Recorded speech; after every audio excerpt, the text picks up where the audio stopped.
You're listening to the Beans and Dice podcast, a podcast about how we game. Hey folks, welcome to the Beans and Dice podcast, Thursday night live call-in show. I'm Carlos. I'm Rob. I'm Wayne. And that's Mike. You can't hear Mike. He's having some technical difficulties, so we're working through that. We will work through it. It will get fixed. Can you hear me now? Yes, sir. And Got we're you. not There's no echoing. echo anymore. All right. You fixed it, Mike. Nice. He's professional after all. Professional. Professional. Yeah, all this remote stuff. Mike was having a little something where when he was playing with his settings, we got on an echo track there, but looks like it's good now. Awesome. Sweet. Yeah, I can't blame it all on Mike. We were playing Distilled. till about 2 minutes ago. That's why we're late. Sorry, folks. We threw it all in the Williams box, and William was like, no, none of that. We got to put it in nice and neat. So didn't do the Carlos. We should have. Yeah. All right, folks, so it is Thursday night live call-in show. You know how it goes. We talk for a minute, and then at 9:20, we open up the phone lines to take your calls. Sure do. To talk about what you're up to and to have you tell us why we're wrong. Show enough. Tonight, I think we wanted to start off with just a quick impressions of Distilled. First, First play for both of us. a spirited strategy game. Yep. Who's the designer? We got the details on that. Designer is David, I believe it's David Beck. Am I right? Oh, we're trying to pull it Yep. up here. Let me pull it up here. Oh. I know it's Paverson is the production. I'm getting BGG up now. Okay. Well, we'll have it up in just a minute. But yeah, our first play. Neither one of us had played before. We both have heard a fair amount about it. William from our group came by tonight. From our group, William's been on the show several times, but so everybody knows William. Dave OG. Beck. He's Dave an Beck. OG. OG. Yeah, I said David. It's one of the Dave. originals. So yep. So he brought it by tonight. He got his. He kickstarted it. It was a It was a Kickstarter. Kickstarter for him. Okay. So he got a Kickstarter version of it, and we got to play. And I don't know. Open up, Carlos. Go ahead. What did you think about Distilled? All right, so I guess let's just talk to let's do the beans and dice. The bean. Give it the beans. So the basics. Okay. So what are the basics? The E is enjoyment. Like what do we enjoy? A is aesthetics, like the game, I gotta the write this down. components. You're making this complicated. What you think about the game, Carlos? Jeez, Rob. All right, I'll pull up some Let me pictures. You explain. talk. No. Let me sum up. Well, he can do that thing. When I talk, I'm just going to talk. I can't remember what the B stands for and the E. Well, stands B is for. basics. The basics of the Basics. game. Let's start with that. It's not. It's a card selection. It's it's hard to describe this one, Robert. What do you? Yeah, I mean, Williams kind of started describing it as a hand management or a deck builder is what he said, but then it was like, well, it's not really a deck builder because you're building a deck kind of for one round, and then you're discarding 90% of those cards, and then you're starting over again with a market phase. So basically, you're going to the market, you're buying ingredients to try to start distilling different spirits. And so you've got a market phase where you buy your stuff. You've got a distilling phase where you're combining different things. Cards that you've bought either in prior rounds or the current round. Yep. And using those ingredients for those cards to distill a spirit. Yep. And then after the distilling phase, it's the selling phase where you take whatever spirit you distilled and you have the option to sell all those spirits that you distilled for not only money, but points. Right. And then there's the aging phase. Some of the spirits that you make need to be aged and have the option to be continually aged Right. for more points because you're adding more flavor. Yeah. We kept singing, "Take me to Flavor Town." Flavor can be good or bad. I mean, it always gets you something. Well, I say always. No, there are some who get you absolutely nothing. There's like skunk. Which, Yes, gets you and I think nothing. Band-Aids. I got Band-Aid flavored. Bandages, yeah. It tasted like iodine and Band-Aids. Yep. That means it's a Scotch then, right? Is that what that is? It actually got him an extra $1 when he sold his. Was it your whiskey with the Band-Aids? Yeah. Yes. So it actually Generally, made him money. A lot of people identify Scotch taste as like an iodine bandage type flavor. Okay. Well, there you go. Here's our expert. Resident alcoholic in the room. Yeah, but they have one manure. So manure gets you nothing if you add it, and so you're adding these randomly. You're not looking at them. So each round, if you decide not to sell it that round, you can age it again. I think Carlos probably explained, but you just take one randomly off the top of the deck and put it on the bottom of whatever you're aging. Face down. You don't know what it is. You have no idea until you go to sell it. The round you decide to sell it, you flip it over, and then you lay all those flavors out. And the flavors can be good, they can be bad. Some of them get you nothing. Some of them, like I say, they all get you either something or nothing. So nothing loses you anything. But it's interesting. It makes kind of a fun little because when I finally sold that whiskey, it had a seaweed bandage flavor combination. Oh, I got the perfect scotch for you then, Carlos. He's got it. He's got that one.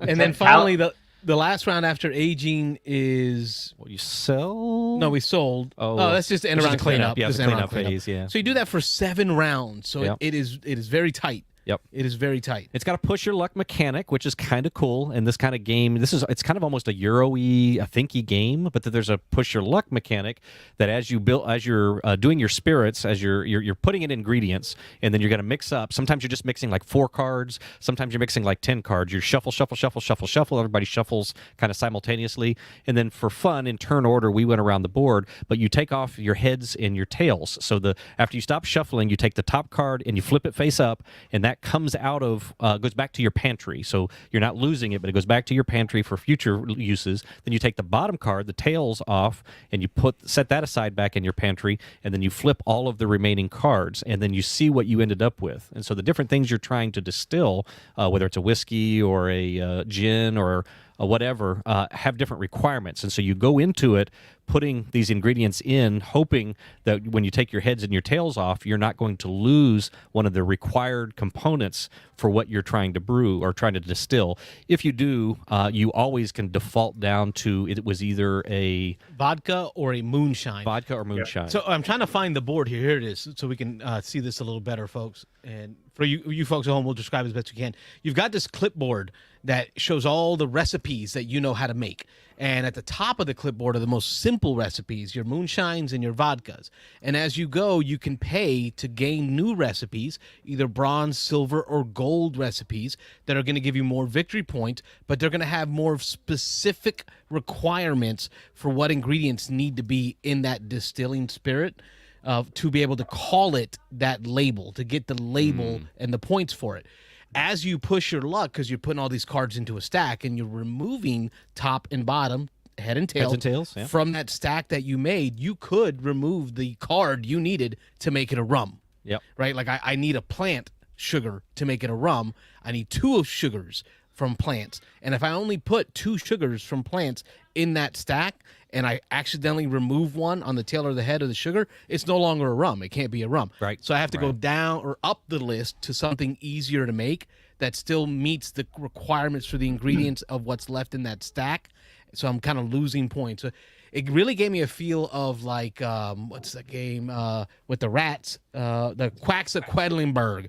Like you're adding ingredients in and you're pulling out, trying to push your luck to say, is this enough? Do I have enough in the stack to be able to get what I need? Yep. And it can hurt.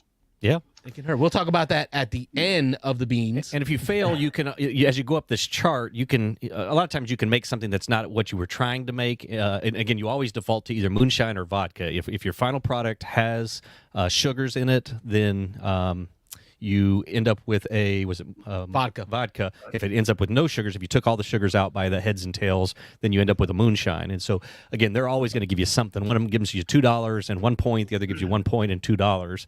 But you're trying to get the more complex ones to get the big points. And so, and because you're racing, there's only so many of each label on the board that you can grab. So many gins, actual whiskeys. labels of the different types of spirits.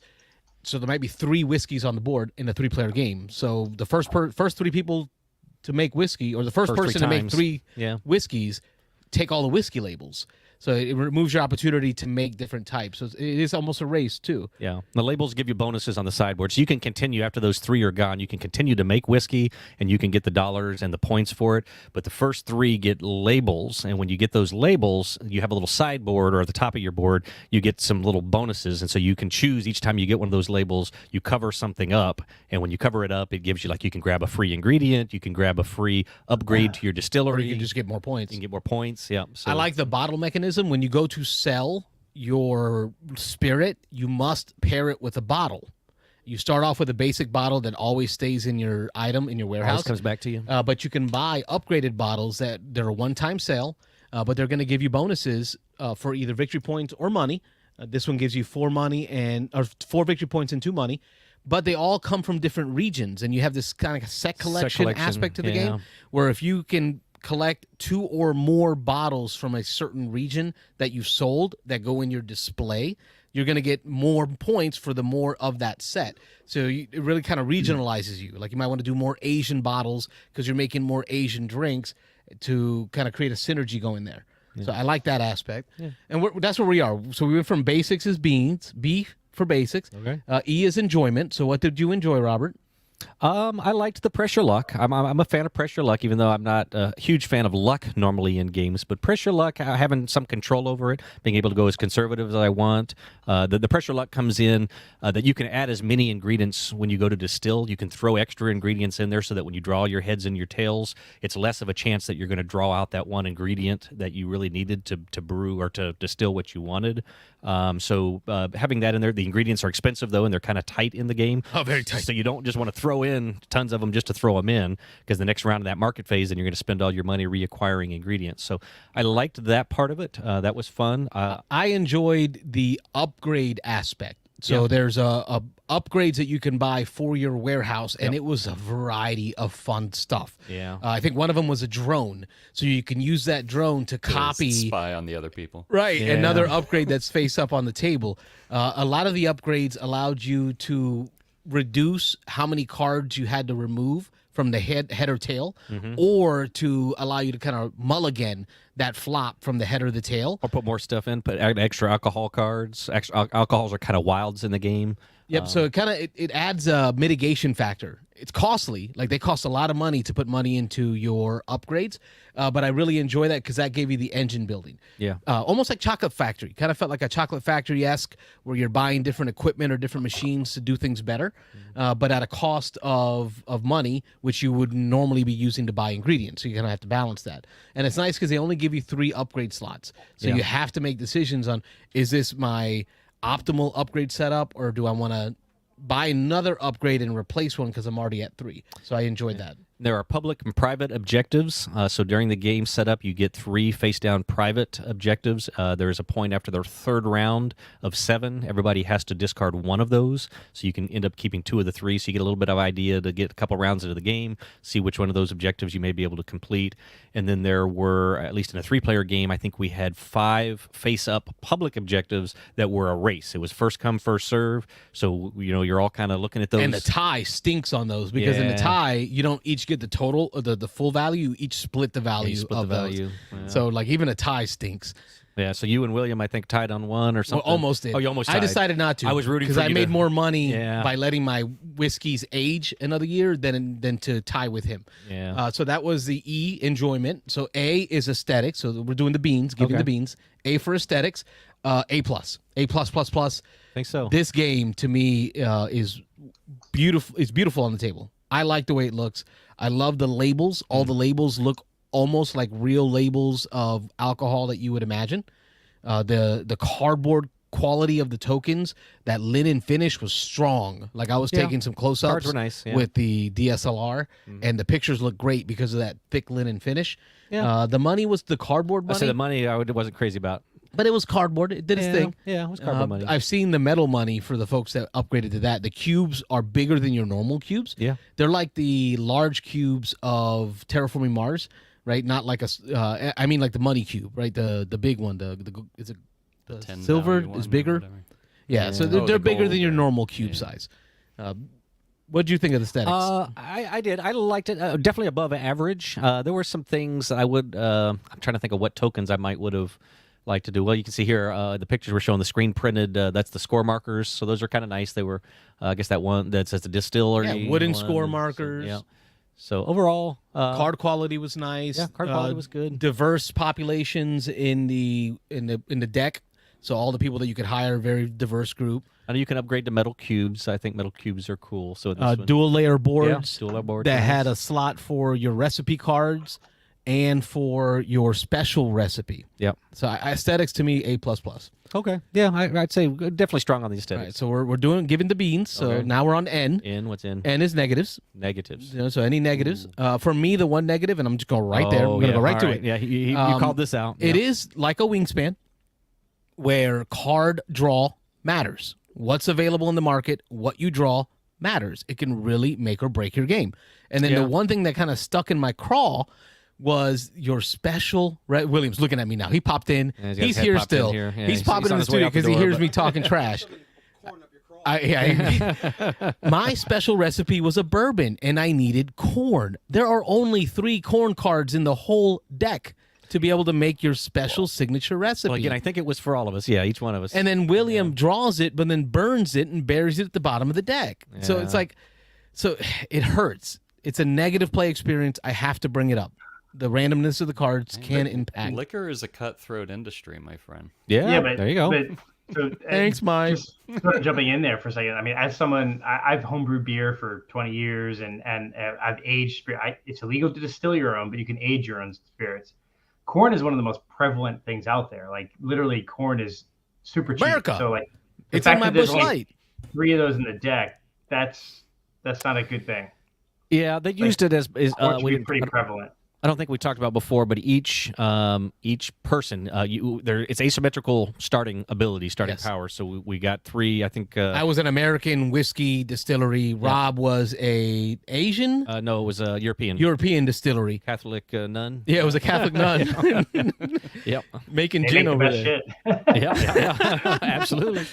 Listen, I was an altar boy. I drank a lot. But depending on who you choose, we each got 2, and we got to choose one. And depending on who it was, it gave you your starting setup, your starting money, your starting ingredients, and then each one gives you a family recipe. It's a recipe that's been passed down in that family, Your highest scoring individual personalized goal. right? And So, with Phantom Memer, somebody new to the show here, points you can always get your special ingredient. So was corn your Right. special ingredient, Carlos? It was. So he again. This is where I was getting ready to Okay. go. So there's actually 4 of them out there. There was 3 in the main deck, and it was a decent deck of cards. But there is one that is always reserved for you. And so when you take those labels, we mentioned those labels. You can put them on different things to get different bonuses. One of them is to take your special ingredient. So like mine, each one of us has a special ingredient. Mine was figs or something.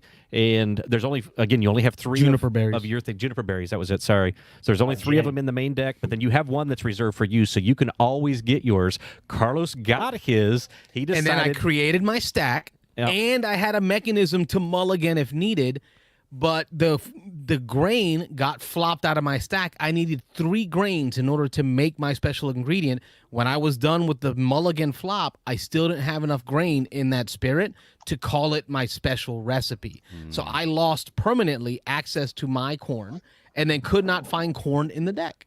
Yeah. There's my negative.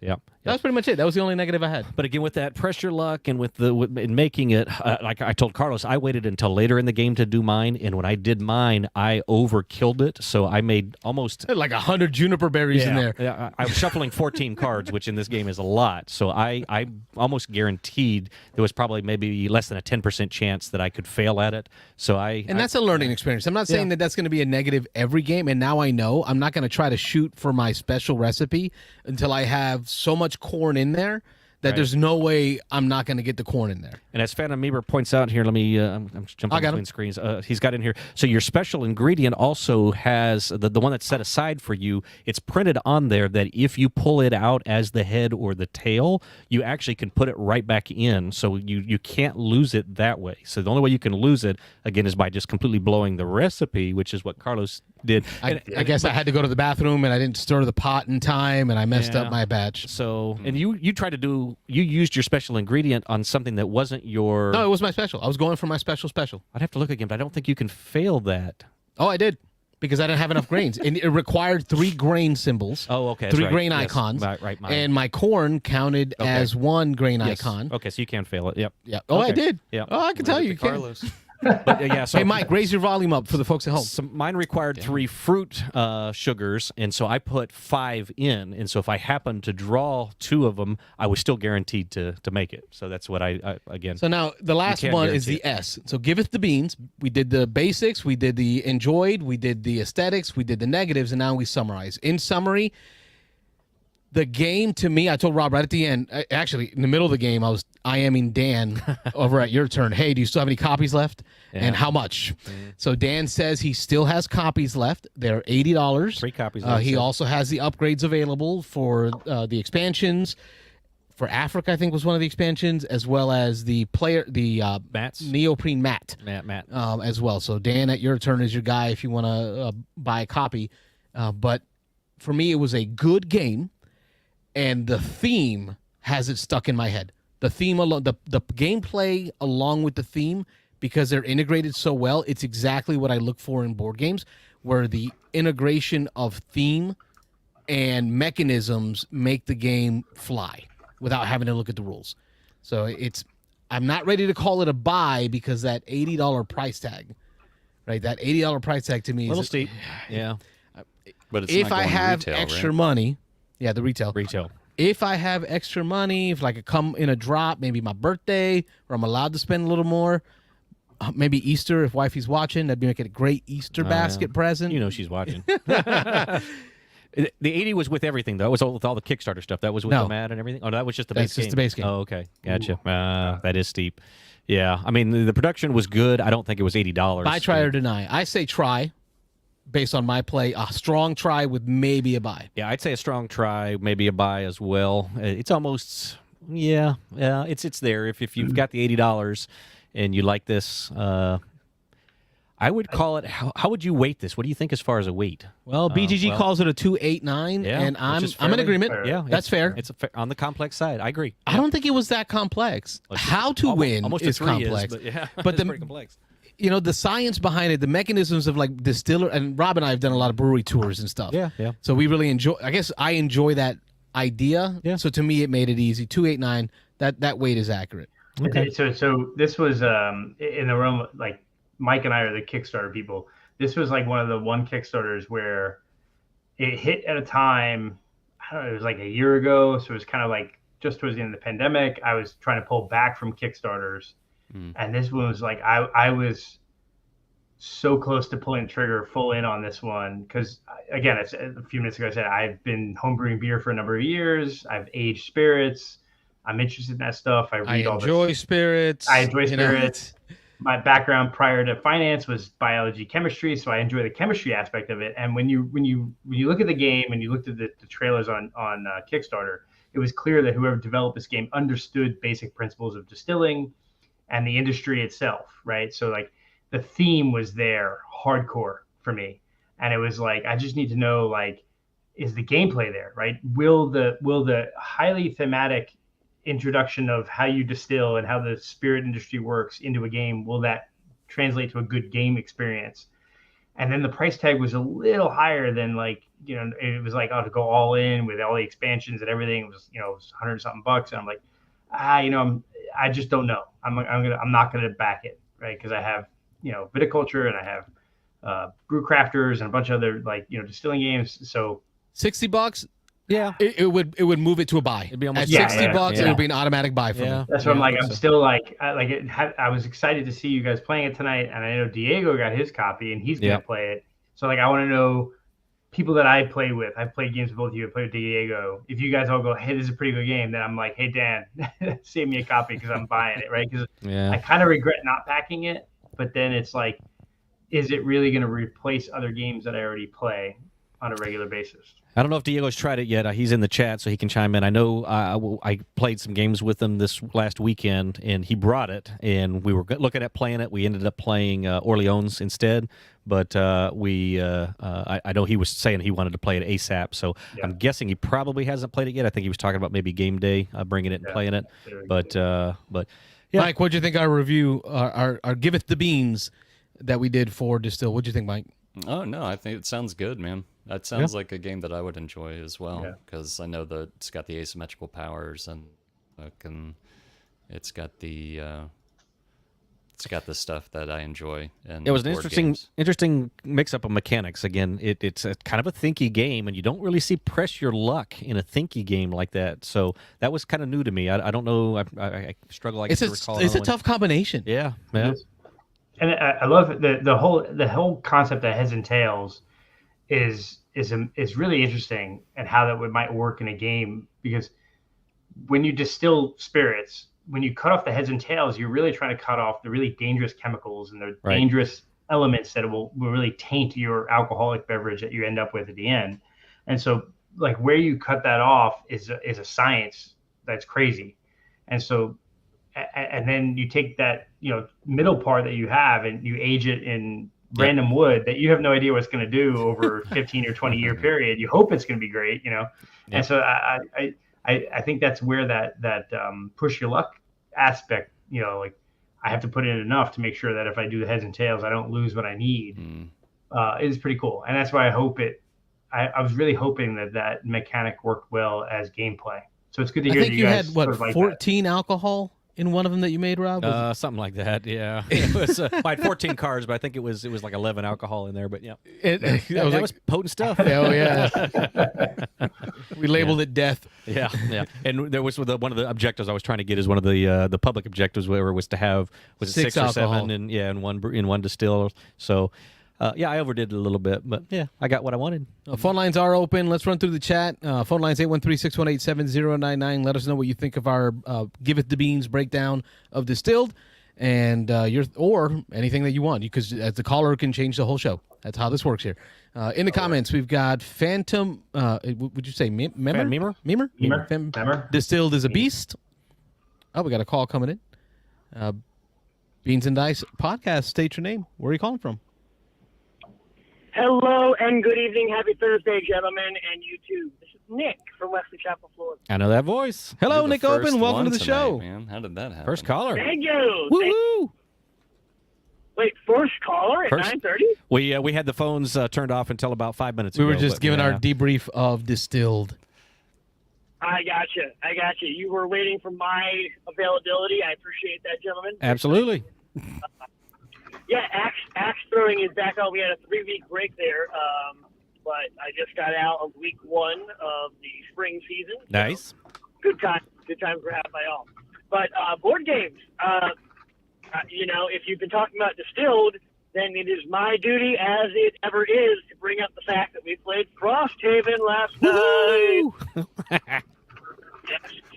It continues to deliver. I don't know, Rob, if you talked about it much at all yet. Not yet. But it continues to be a more interesting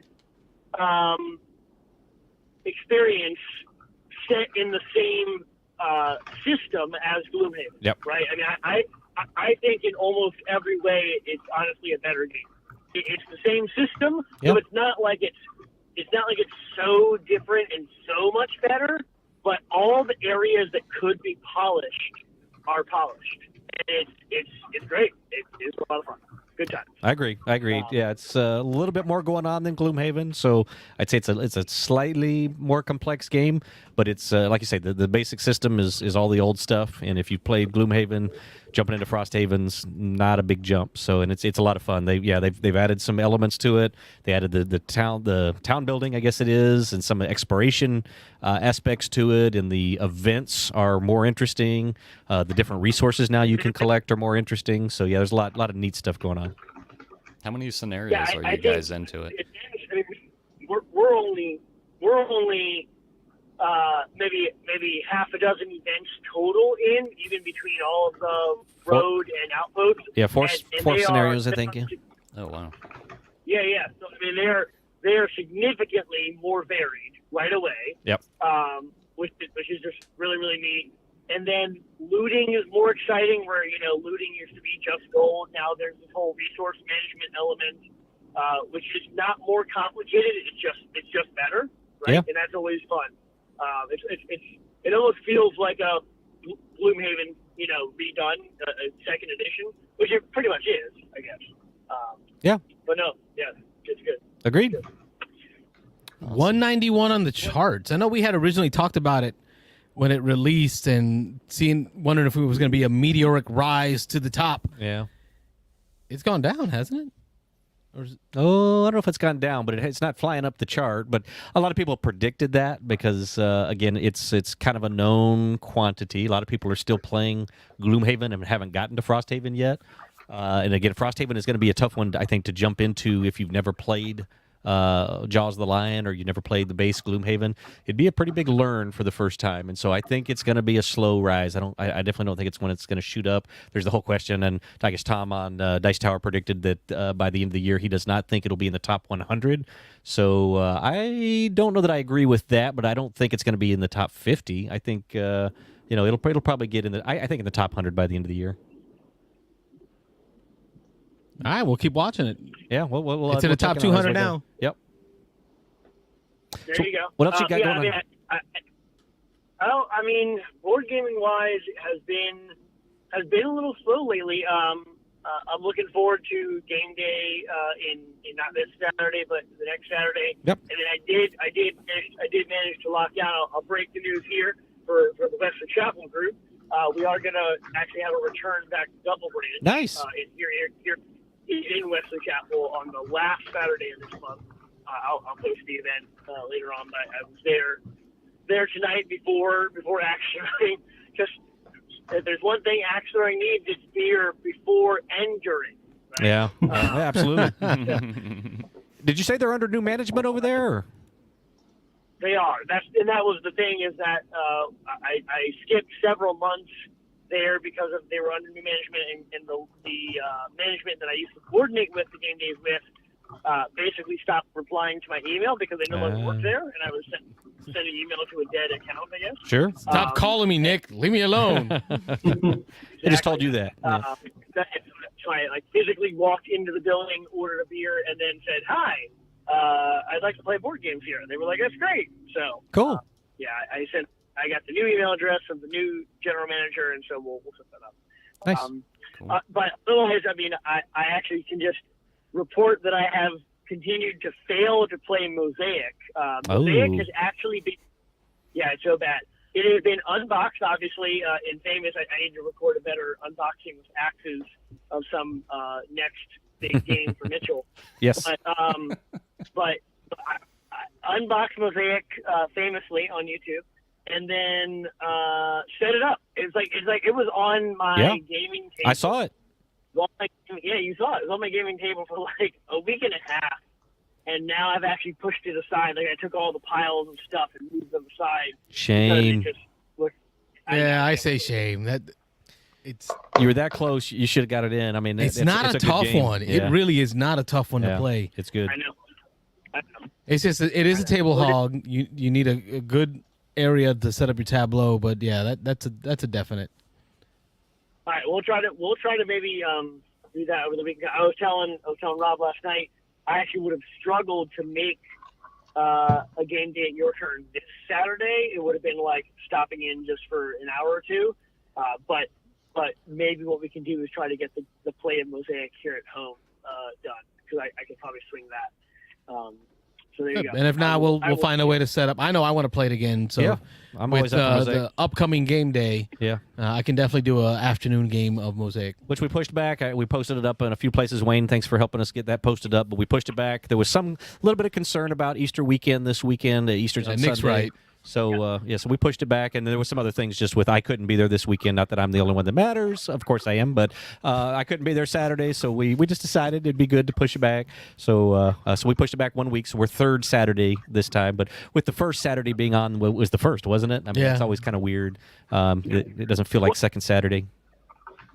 Yeah, I mean, same thing for the Wesley Chapel group. It's only the fourth Saturday, but we're having it on the fifth because there is a fifth Saturday, right? I mean, in my mind, it was always I wanted to have it on the last Saturday of the month, which normally is the fourth, right? Sure. That's the way it normally works out. But yeah, there you go. So that'll work out well. Only other thing, and I mentioned it I think 2 weeks ago when I called in the 18X game. Oh yeah. I was telling Rob. I have now actually played 18 Chesapeake that I think you guys talked about as a good intro game. I have a play of that under my belt. It is good. It is being from the DC, Maryland area. It actually was kind of cool. Like I got to run the B&O Railroad, the Baltimore, Ohio Railroad. So that was kind of neat. And it is.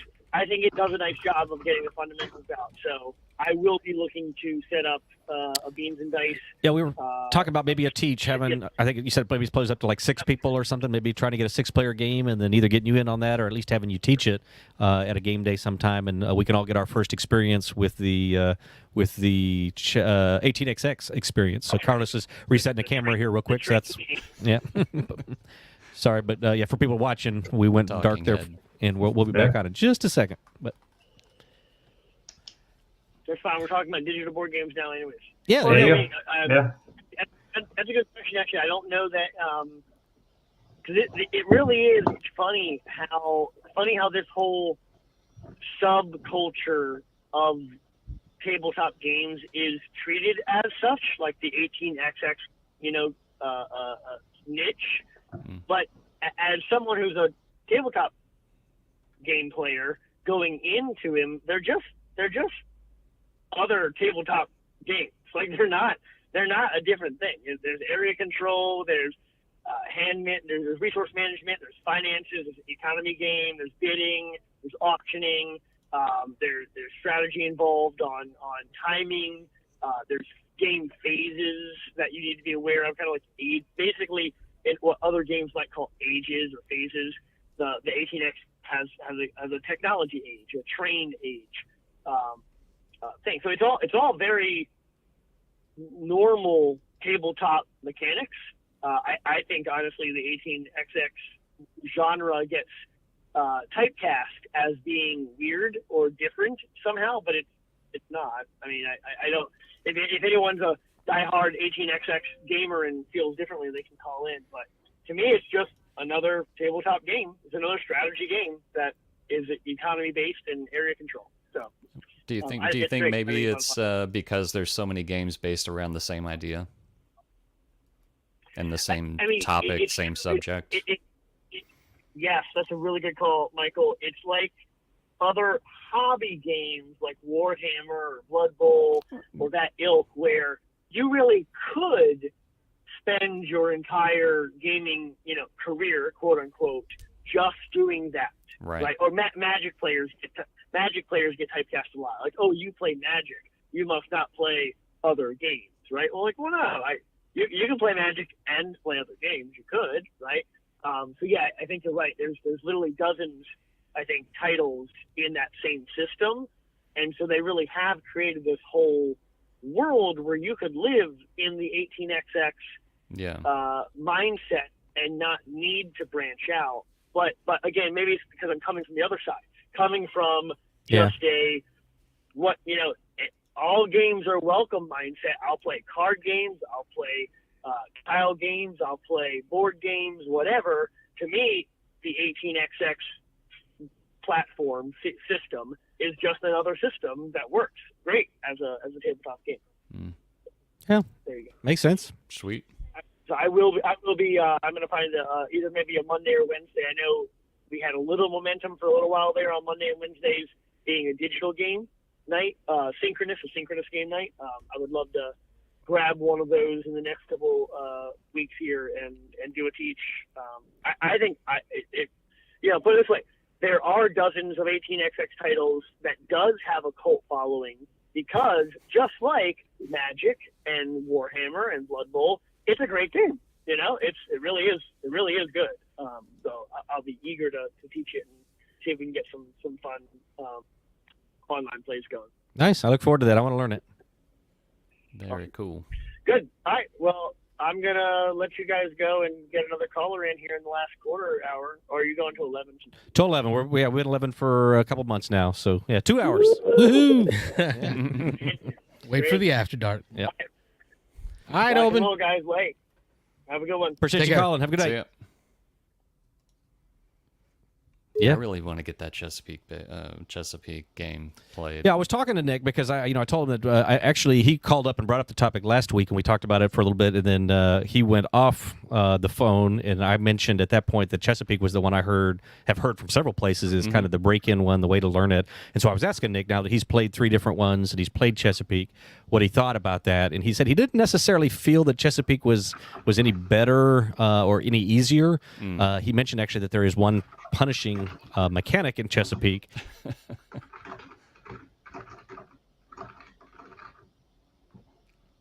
Nope. Did they freeze? I thought, you know what? I thought they stopped talking because they heard your keyboard. Oh, maybe. A different. Oh, now they're kind of back. They're having technical difficulties over there. Clearly they are. My apologies. The keyboard thing was I left my no work. worries, I left man. my work. You know what's funny is sometimes you forget to shut down work stuff and like Yeah. No, I hear you. crap blew up at like apparently like 9:30 tonight, and so people are messaging me and I'm like, oh shit. All right. So while they're rebooting, have you played? Yeah, we're good. We're good. Oh, Oh, all I think right. we're back. Yeah, we're back. We're back. I have We're not back, played any 18xx games, and I really want to play one. And like, I was gonna make a comment that like, what's funny to me is like with all the digital implementations and stuff, there hasn't been really good, at least that I am aware of, implementations of 18x games online, which you would think would be a good way to play some of these games because they take a while. Yeah. It almost sounds like the perfect mobile app. You know, like it's something that you could play on a like an iPad or Well, now Dick was playing on his phone, or was it his iPad or something while we were over there playing Frosthaven. He had it up and he was showing us that there is a dedicated app for it or whatever, and it actually was pretty smooth. It looked pretty nice. And Was it for that specific game or? I know it's for all of them. I think. Oh, really? I think you could plug any of them in, and so I think he said it was an 18xx app. And he mentioned, I told him, I was like, is that on BGA? And he's like, no, because it looked like it was something pretty similar to what BGA is. So it was pretty polished. It looked pretty good. And then there was tabs at the top. He was hitting the different tabs, which took him around to different screens to show the map and to show him the corporations and the trains that were available. And it was pretty slick. It looked pretty good. Cool. All right, we got a caller in here. Beans and Dice Podcast. State your name. Where are you calling from? This is Ron from Atlanta. Ron Fraser, how are you, Hello, sir? Ron Fraser from Atlanta. Welcome to the show. Good evening. I listened to you guys talk about Distilled. Sounds like a neat game. So just have a follow-up question. Okay. So you mentioned that Carlos mentioned the MSRP of the game being $80. Do you think that is it's worth it based on the component quality? I'm trying to find where that $85 went. Yeah. I don't know. I mean, it's nice, but I think I said earlier, it's not $80 or $85 nice. It's maybe $60 nice.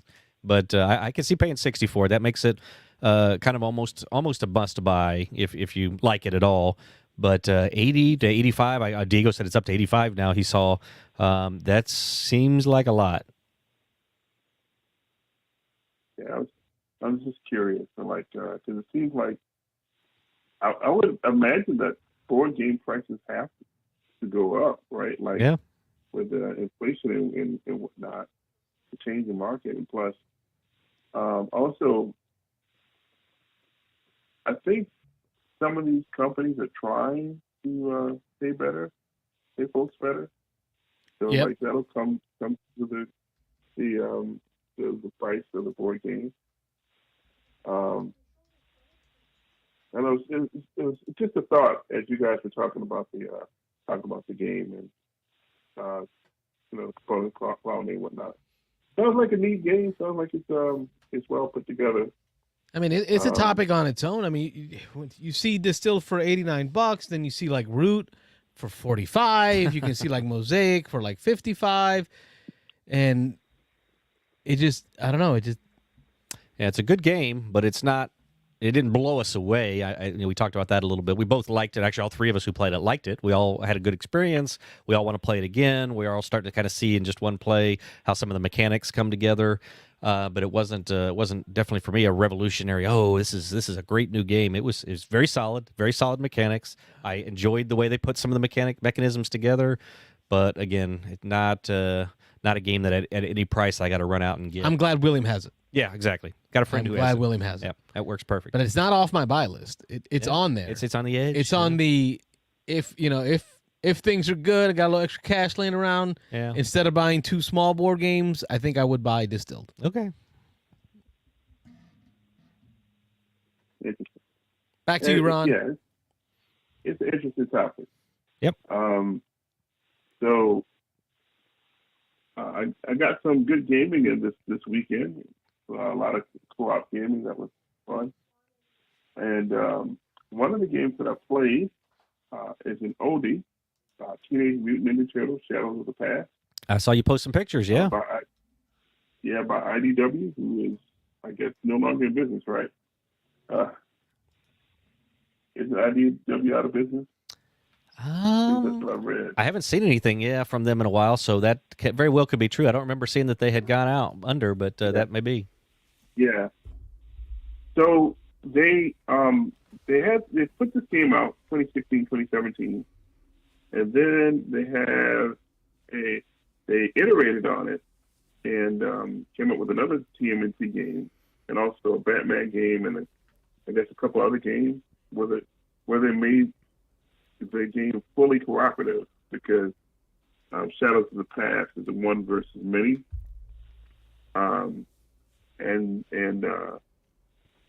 then from what I understand, IDW went out of business. But I was reading up on the second version of this game. Basically, I consider it the second edition. I forget what the title of it is. But one of the things that they changed in it was the way Raphael works. Although from what I understood, like they actually made a expansion with Raphael working the way that he works in the old game. But let me explain how the game works. So it's a dice-based action game. I won't call it a dungeon crawler, although there's tiles and miniatures, and so you have terrain that you're going around and manipulating and completing missions. So each of the turtles have dice, and the dice have different sides, which represent different actions or bonuses they gain when they do certain actions. 3 of the turtles, Leonardo, Donatello, and Michelangelo, they have 3 dice. Raphael has 6 dice. Wow. What's neat about this game is the teamwork. So, you sit around the table and you can borrow the die code, the die set, from your neighbor to your left and your neighbor to your right, based on how they align the dice. But they get to use the die symbol too, except for Raphael. Raphael doesn't accept help, so he has 6 dice. That's But themey. he can give help. Yeah, and so I think I don't know if I have seen this type of thing in any other game, but I think it's really neat because it's like it really gets you to sit and talk and say, okay, well, I'm really going to need a defense boost because I didn't roll anything. I can use an extra die because I want to split up these. I want to get 5. Have 5 attack dice. So I can split up on these 2 attacks and that kind of stuff. And they have cards that give them special powers and everything like that. But it's a really neat game, and it's a shame that it and its successor are no longer in print. And I know this because look at pricing stuff out; it's obvious based on pricing. But if you can get your hands on it, I suggest people at least trying it. And I'm glad I didn't. I almost got rid of it a couple of years ago because man, I'm not playing this. Turns out, the last time I played it prior to Saturday was like 5 years ago. Wow. Yeah, that's a long time. Yeah, I've heard good things about it. Almost. Yeah. So. Yeah. So. So yeah, I like the minis. They're not the best quality, but they're decent. Although I understand with some of the expansion stuff, particularly in the first one, the sizing was off with like Casey Jones and April O'Neil. The scaling was not right. Yeah. Hmm. Yeah. Yeah, one of my buddies, when he actually looked up the, he actually bought the whole thing. He bought the works version, which has everything from the first version of the game. So, you know, he's all excited about it. I don't know how he's going to feel about those too many faces looking like midgets compared to everybody else. Oh, yeah. But, This is what I definitely, if I get a chance to play it somewhere, like you say, I haven't really seen it out. I think they might have a copy of the Dice Tower library. I know Dice Tower talked big about it for a while, so maybe this is a game that maybe we try to seek out at a Dice Tower convention and get their copy played. But yeah, I've heard good stuff. It's just never been one that I've gone and I guess been at the top of my list. So at those big conventions, there's always the new hotness to play. But this is one of those older games that I definitely wouldn't mind if especially if somebody knows it, pulling it out and getting a teach on it and learning it. Yeah. yeah. Cool. Yeah. So just wanted to bring that up. It was a pleasant game experience and an overall pleasant game weekend. And gonna get to play some board games here on the 15th. I'm having my better late than never board game birthday party. Good. Nice. And yeah, that's about it.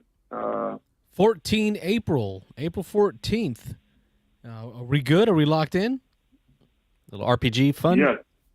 So I think Wayne's in as well. It's Friday, 14th of April. Ron will be joining. That's why I'm wearing Ron's shirt for those of y'all at home. Ron Talks Tabletop. Let's see if I can share off the shirt. There's the shirt. Ron Talks Tabletop shirt that I'm wearing. It is 14th of April. We're going to talk RPGs. I think I'm going to open it up the phone lines as well for anyone that wants to jump in. So we'll do like we normally do where we prime the show, give our topics on RPGs. I'll start a chat with Wayne and Ron, and we can start mulling over topics. So y'all doing the same time slot, 9 p.m. Eastern? Likely. Okay. Yeah, 9 o'clock, just on a Friday night. Yeah, that's what I have to do. I have to do 9 p.m. We can focus it in on RPG. My son did play his first D&D game this past week. So my 12-year-old got his first D&D game in, and I'm booked for, I think, all of May. I booked myself in there for all of May at Armada. Once a week? Each Tuesday night, so I'm looking forward. I'm reading through my player's handbook right now. So we'll see you then, Ron. We'll have you all right. Even more. You know what's funny? I have a bunch of books for D&D 5th edition, and I am actually looking to offload a whole bunch of it because I'm actually leaving that game. I think the system. I'm hearing rumors that they're looking at a 6th edition already. Already? Well, not already. It's been around like 7 years. The 6th edition is basically just be 5th edition. It's happening. Yeah. It's happening. Yeah. All right, let's save it for that. Let's save it for Friday the 14th. Yeah, we'll save it. Y'all got time to talk about that RPG crap somewhere else. Yeah. That'll be a topic. Come on, Yeah. man. Stupid Rob. Get that crap out of my face. Get out of here with that. Yeah, we'll talk about it next week. All right, brother. Appreciate you. Thanks for calling in, Ron. Good night. All right, take care. I forgot to put the banner up. It was Ron. That was Ron. That was Ron. Everybody knows Ron. That was Ron. He's a weekly Slacking over contributor. there. Yeah. I We think love Wayne's the Ron. only one that hasn't had any technical issues tonight. No. No, just the only issues I've had is I left my damn work email up. Oh, nice. Stuff popping up. You're working while you're. Yeah. I saw you typing away there for a few minutes. Well, Nice. So talking about games that we played, Oh, Yeah. yeah. Go ahead. I'm going to cut in here real yeah, quick. go for it, please. So I played Nakosu Dice over the Ooh. weekend. Haven't heard of that one. You can't find it anywhere, but I made my own version of it after playing it at my friend's house. So it's basically it's a trick taker with cards and dice. And I think Z Garcia reviewed it on the Dice Tower. Okay, Carlos is trying to find it. There it is. Nokosu. Yep, got it. He's going to pull it up here in just a second, but he's got the pictures on the big screen, so we need to move it over to the public screen. But go ahead, tell us about it. Yeah, so it's played with cards and dice. Cards are numbered 0 through 7. And I think there's 5 suits. And then you have regular D6 dice. There's 5 of each color, same color as the suits on the cards. And what you do is there's like a bag of dice. Everybody drafts 2 dice and then rolls them. And then you deal all the cards out. And then you put the rest of the dice. I can't remember how many there are. I want to say there's 13 because there's like 1 left after everybody drafts, I think 3 times. And then the die, so you don't change the value of the die. You know, obviously it's going to stay the value. But every die that you draft that's in front of you acts as a card in your hand. So you could either, you know, if you got a purple 6 on your die face, you can play it for the suit of purple. But the die that's left in the middle, after everybody's done drafting, there'll be 1 die left in the middle. And let's say, like, I'm just going to take this picture that you got up there as a reference. So let's just say it's a purple 3. Well, the purple 3 now is the trump. So if it's a purple 3, that is like super trump. Nothing beats that at all. And then it goes to, I'm trying to remember if it's the number that is trump and then the color that's the trump. So there's 3 different trumps with that 1 die. So you can't, like if you have a 3 in your hand, regardless of what color it is, it's a trump card, you know? So before you start playing, you have X number of dice in front of you. I think it's 5 total. You are going to bid if you think that you are going to be able to, well, first of all, if you think you are not going to win any tricks, you take one of the dice away that's in front of you, and you get like X number of points if you don't win any tricks, plus the number of, you know, if you happen to win tricks, then you just get 1 point per trick, right? But as you're playing, the dice that you're using in front of you, the 1 die that's left will be the number of tricks that you are betting you're going to win in that round. So if you have like that, if that's you've got a multi use of a lot of things. Exactly. The complexity there. It's so cool because you have to play your suit if you have it. So you could be stuck, like you may think, oh, you know, I've got 4 tricks. I've got, you know, a 5 and a 6 in front of me, you know, or, you know, I've got a 5 left and I got a couple more rounds going around the table. But then somebody plays a suit where you have to play that 1 die that you had left. And now you've only got like a 2, you know, in your dice left or something, you know. But it's this, like you said, it's just this multi-leveled, you know, you're multi-use with the dice. And then, you know, with the 1 die that's left over, that becomes, you know, the trump every round. It's just a really cool, very slick trick-taking game. So those cards are like, if you're gonna, if you think you're not gonna win any tricks, you know, you can put the card out and then you pull one of the dice out from in front of you, and place it on top of there and pray that you don't win a trick. Exactly. And then, so anyway, you really can't find this game anywhere. It's, I think there's one guy selling it on Board Game Geek for like $80. But what I ended up doing was I just bought, there's like a couple of threads about how you can make your own. And I ended up buying, it's a game called Stick'em, which is like another trick-taking game that uses the same colors. And then I just bought a set of dice. So for like $25, I just kind of made my own, you know, version of it. But man, this is, and you have to play 4 players. I'm pretty sure, I think it says you can play 3 to 4 players, but you really have to play it 4 players. But if you like trick takers, this one is like near the top for me. Who's that artist, Carlos? Say the name. Yeah. Sorry. Publisher N Games. So hopefully somebody else picks this up and is able to bring it to the U.S. I think they are going to bring it to the U.S. eventually, but for right now, it's very hard to find. It's like one of those games that like comes from like the Japan market type thing. Yeah. Oh, it was on Favorite Mechanism video 3 months ago by Jamie Stegmaier. So it looks like he had a chance to play it. Yeah. Yeah, not too many videos on it, but again, I don't know how my friend got an actual copy of it, but haven't ever heard of it. I felt the same way about 12-trip trick, and Michael was right on that trick taker. Yeah. Yep. So it sounds like something we can try to make ourselves. Oh yeah, I mean it's just 0 through 7 with 5 different suit colors, and just get the matching dice. You can buy like sets of dice that are the exact for like $6 off of Amazon. Yeah, cool. So, all right, well that's one of your recent plays. Wayne, you played anything recently? No. No. Okay.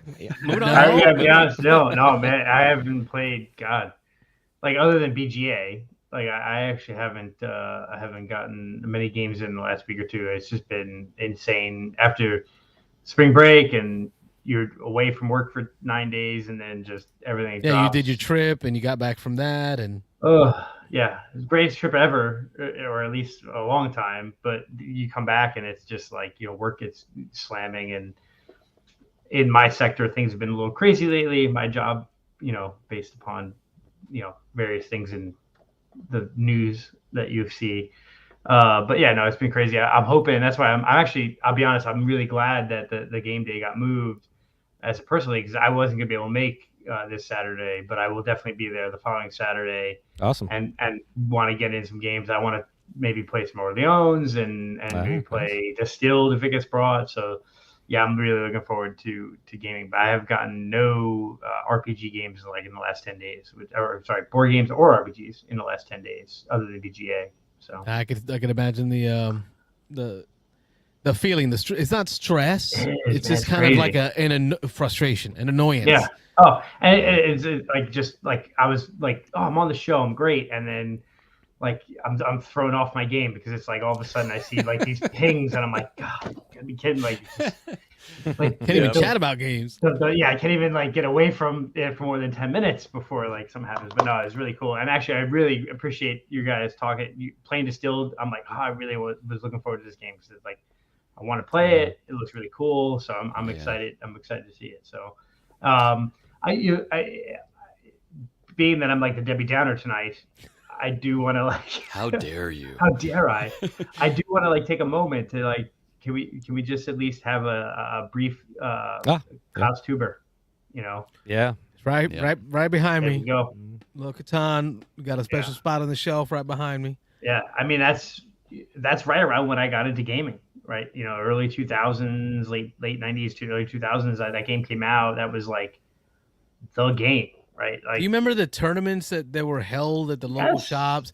Like I would go to at Anthem Games and just join up in a tournament and play like 3 rounds of Catan in one night. I was at Dragon Con when they had the qualifiers for the World Catan Championships. Oh wow! At Dragon Con one year, and I got booted within the first round or two, and one of my buddies made it to like the finals, and they were like, "Hey, you're in. You've got this entry to go play in the World Championships." And he's like, "Oh, great!" And they're like, "Yeah, but you have to figure out your own way to fly to like Geneva." Yeah. He's like, I'm gonna pass on that." But as it's interesting is I think modern or even us, me, you, Rob, we all maybe sometimes like take crap on Catan as like we're not a fan of it anymore, right? Or it's like we look down upon it. But to like in the realm of our hobby, the hobby board gaming industry, or even just gaming, there's Magic the Gathering, Catan, and then what else, right? Those are the like. I can't think of 2 things that are more important to where this industry is today than those 2 things. Yeah. Trading card game wise, Magic the Gathering, Foundation, Establishment. Yeah. Euro style games, Catan. Yeah. Sure. Catan's a little more than just a Euro, but yeah, it's interesting. And what's funny is like Carlos and I, we watch sometimes the weekly Alaboom with Lance Meister and Viking. And so Aldi from Board Game, who's literally the guy who owns Board Game Geek, he actually told a pretty cool story the other night on the show where he was not a gamer, right? He was a board gamer. He played Magic and had literally sold all his Magic stuff and was kind of done with that thing. Maybe played some Warhammer here and there. And then a friend of his from college who lived abroad or was from South America came into Texas and was like, "Hey, I want to go to a game store and buy a game. And they went to the game store, and Aldi had bought Catan on a whim, threw it in the trunk of his car, and then in his weekly poker game where a bunch of the guys didn't end up showing up and there's only 4 of them left, he's like, well, I just bought this random thing at a game store, this game called Catan. Let's take it out and play it. And so he's like, yeah, I took it out and played it. And dude, we played the game like 4 times that night and just fell in love with it. And I immediately went out and bought Tigris and Euphrates and all this other stuff. Oh, that's awesome. So when you think about the guy who owns Board Game Geek, which is like huge in our industry, right? He really got into board gaming because he randomly bought a copy of Catan at a game store where he went with a friend from college that was living abroad and came into the States. So it's like, just like stories like that, you think about how impactful that game has been on the board game industry and how that individual, so. Very true. Yeah, I mean, and, anybody getting into, this is considered a gateway, for a lot of people. And usually if anybody has moved on from, Monopoly, like the Parker Brothers types of games, 9 times out of 10, they've played Catan. Usually it's either Catan or Ticket to Ride or Carcassonne. Ticket to Ride. Yeah. Right. Yeah. So it's kind of sad, It's funny. I got a printout in here from the 2-player version variant that I printed out. It's February 6th of 2009. Well, hold on. Was that it's when I printed this piece of paper out. Did the creator put that out, or was that somebody else that made it? Because I know how you are with that.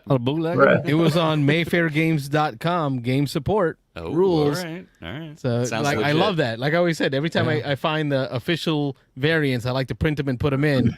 And Rob can attest that's 2009. 2009. It's when I printed there a little this. while. Yeah. It's been a hot minute. Been a hot minute. Yeah. I need to get this played again. Well, that's what I was thinking at the board game day. I was gonna either bring my copy and let's play a game because I played it recently. And we'll pour some out for our homie. Yeah, for Klaus. There you go. Have a drink for Klaus. Yeah, good German beers or something. But I mean, I played it on BGA live a few times here and there in the last year or so, and I played it. I think because of the crazy developed games we have today, we may look down upon Catan, but it's still a good game. Like I still think Catan has a place. It's a good game. It has its place. I think there's some strategy there. People who always say, "Oh, it's all about how you place those first tiles," but I think there's so many mechanics there that are in modern and so many other modern games that make. And let's point it out, Klaus Tuber won 4 Spiel des Jahres. Right? Yeah. Think about that. Like, granted, we may look at the 4 wins and go, "Oh, those wouldn't win today," but still, like, you show me someone else who won 4 Spiel des Jahres awards. Were they all 4 Catan variants? Or? No. They were 4 different games. Really, 4 different games? Really, 4 different games. Catan put. I his think kids Catan through was his third or fourth win. Like he won several before then. Really? Yeah. Spiel des Jahres, 1988, Barbarossa, 1990, Hoity Toity, 1991, Wacky Wacky West, and then 1995, that was his final win, Catan. Yeah, Catan. Wow, cool. Yeah. And so he has like, Anno 1503, not quite 1800. Oh, yeah. Yeah. But one of those games, like, so what's interesting is, like, and they talked about the State of the Dice Towers. I knew about Barbarossa, Catan, and I think the Wacky Wacky West game, but I think Hoity Toity is like literally a game where you are like you're molding clay, and like you had to make your own clay figures or something, and it was interesting. But yeah, I mean, so that's when you think about it. The guy won 4 Spiel des Jahres or 3 before Catan, and then things went off and went crazy. Very cool. So there's a lot. I don't. Oh, go ahead. I'm sorry. Yeah, I'm saying in the realm of designers we talk about today, he deserves a lot more respect, I think. Yeah, no, he's definitely a staple in the industry. And it's not that it's a bad game. It's just we played it so much. Right. I'm talking about weekly tournaments that I was going to. It's a negotiation game, so I played it once or twice. That's why I never win. Yeah, it didn't get the hook with me, but yeah. I'm not good at the negotiation factor. Yeah. You don't like to trade sheep for wool? No, that's no. I mean, not every game is for everybody. So Yeah, exactly. For sure. Yeah. It was early game I played, though. It was absolutely one that when I was starting in the hobby, Carlos introduced me to pretty early. I don't remember if we played it Armada, I want to say maybe. But, and we still have jokes within our friend group from way back when of events and things that happened, when somebody snatches the longest road from somebody at the last moment, and the hurt feelings that are still talked about whenever, that group gets together. I still remember I have a T-shirt that's got wood on the front, question mark on the back. It says "Trade you a sheep for it," and I think I made that like in the 2004-ish time period. Gosh, so it's funny. Just random joke. But I think if you really look at Catan and look at the different mechanisms in it, the robber and trading resources and the card play, longest road, look at all the various things in there, and then think about all the games that have that mechanic in it today. Ticket to Ride has longest track, right? And the card where it's I steal all your resources, or you move a robber and block you, and just think about that is sort of where that started. Is all goes back to Catan. So. Very true. Yeah, good shout out, mad props. Did you move that Catan game out like in the open on purpose? Yeah. It was You want to make sure we hit it up tonight. Yep. Cool. Yeah. It was on my agenda. Well, since I was a downer tonight, I might as well throw it out there. Any other bad news you want to throw out there? No, I'm good. No more bad news. I'm done. Have you guys played anything else this week, Rob? Yeah, I've got two on my list. I don't want to go too crazy in depth on either one of them, but both two pretty big ones that I finally got played here in the last few days. I mentioned I played at a game day this last weekend, a little family game day house game, and there was 5 of us, and I got a chance to play Earth. Oh, so this is the new hotness. And I think my opinion speaks for the 5 of us at the table. We had a little 15-minute discussion as we were wrapping up. We all liked it, but none of us loved it. It's a solid game. It's got some cool mechanisms, but there's nothing that you really haven't seen before. I heard people when this when it came out a month ago saying that this was a killer for Ark Nova, Terraforming Mars. Yeah, Ark Nova, Terraforming Mars. I don't think this replaces either one of those games. I don't see it rocketing up like Ark Nova did. It definitely does not replace Terraforming Mars. I knew going into it, I'd heard a lot of people say that this is multiplayer solo, and it is multiplayer solo. There is almost zero interaction in this game. It's got the following rule, the follow. I choose an action. Everybody follows it, but they get a lesser version of that action. Right. Usually it comes down to I get to do 2 things, and then everybody else gets to choose to do one or the other. And so, or they get a reduced amount of whatever that I get. So, but it really is. It's all about building just a 9x9 tableau of cards. So it is definitely a table hog. Each person who plays needs an area to put this 4x4 tableau of cards. Yes, you are correct. 4x4 tableau, and so it's the game ends when somebody places their last card and fills in their area.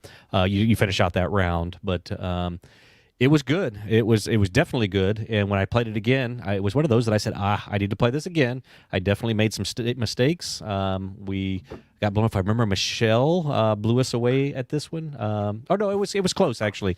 There was the top couple were pretty close. I was well behind. That's all I remember.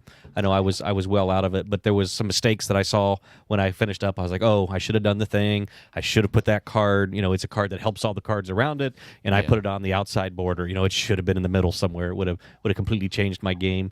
But it was good. Did you play with the? Because they say when you play the first game to leave one of the fauna out. Did you play with all 3 cards in the middle? We did. When you start? We went all the way. So I say zero interaction. The only interaction that I can call out is and that's a good call there, Mike, is that there is a race to some objectives in the middle of the board, and it is first, second, third, fourth in a 4-player game, and so there is a race to get to those objectives.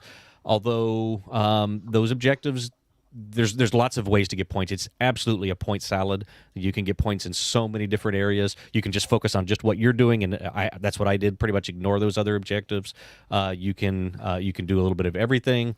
It has a lot of positive feelings in this. There's not a lot of we talk about a positive play experience. There's really not negative experiences in this. You're not hurting each other. You're not taking cards out of a tableau or out of a market that other people might want. All the cards you take are always off of a deck that are all face down, so you're always top decking every card. So some of the cards you get are good, some of them aren't so good. Some of the cards you're throwing away, you throw into a compost pile at the end of the game. You get a point for every composted card.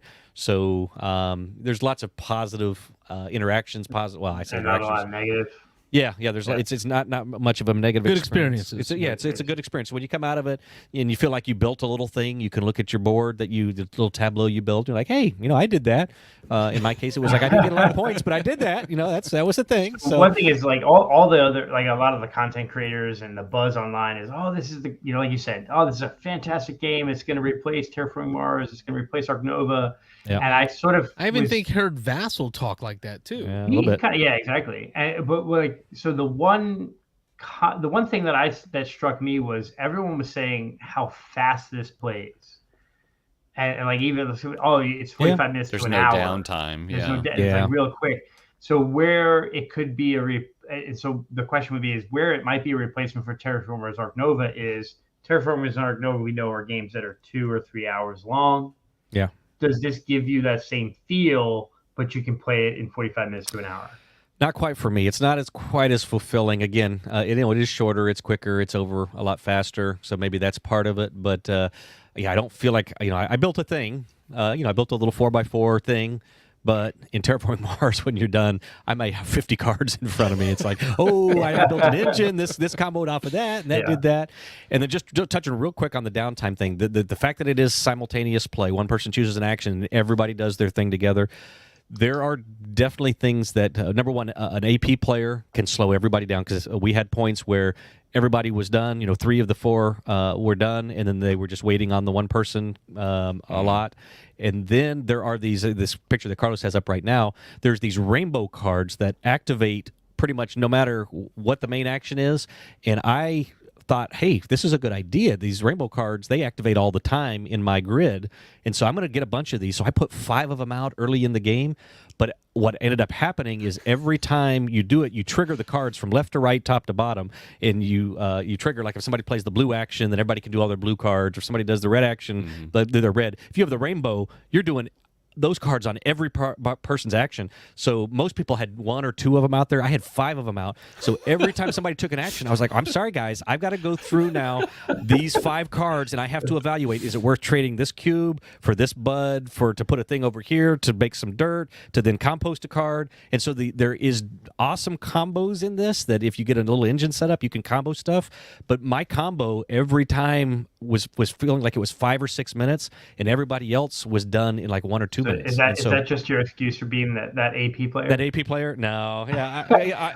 Or was there somebody else that was the AP player that didn't beat the shutout? Is that? No. We spread it around a little bit. There were definitely points. This is another one of those games that if you have a tough decision, it kind of holds everybody up because everybody's like done their thing real quick, and then you're looking at one person and they're going, oh, hold on, this is important for me. I got to figure out the right thing, the right way to trigger these things, and do I want to sacrifice a bud here to put a thing on over here, to then pull a thing over here, and then to compost a thing, and then so there's those combos that can kind of slow it down. But no, the rainbow thing. If somebody's got a bunch of those, especially early in the game, I mentioned that a lot. And then the players I played with were cool about it. They're like, no, you're doing a thing, and you got your engine going. But your extra point that you think out for 20 minutes is worth our loss of fun. And I know that I finished miserably in last. I wasn't even close to the other 3. The other 3 were they pretty much blew my doors off. See, now you know not to put so many rainbow cards out there. Yeah, that's why I said about halfway through the game I mentioned that to people. I said, you know what?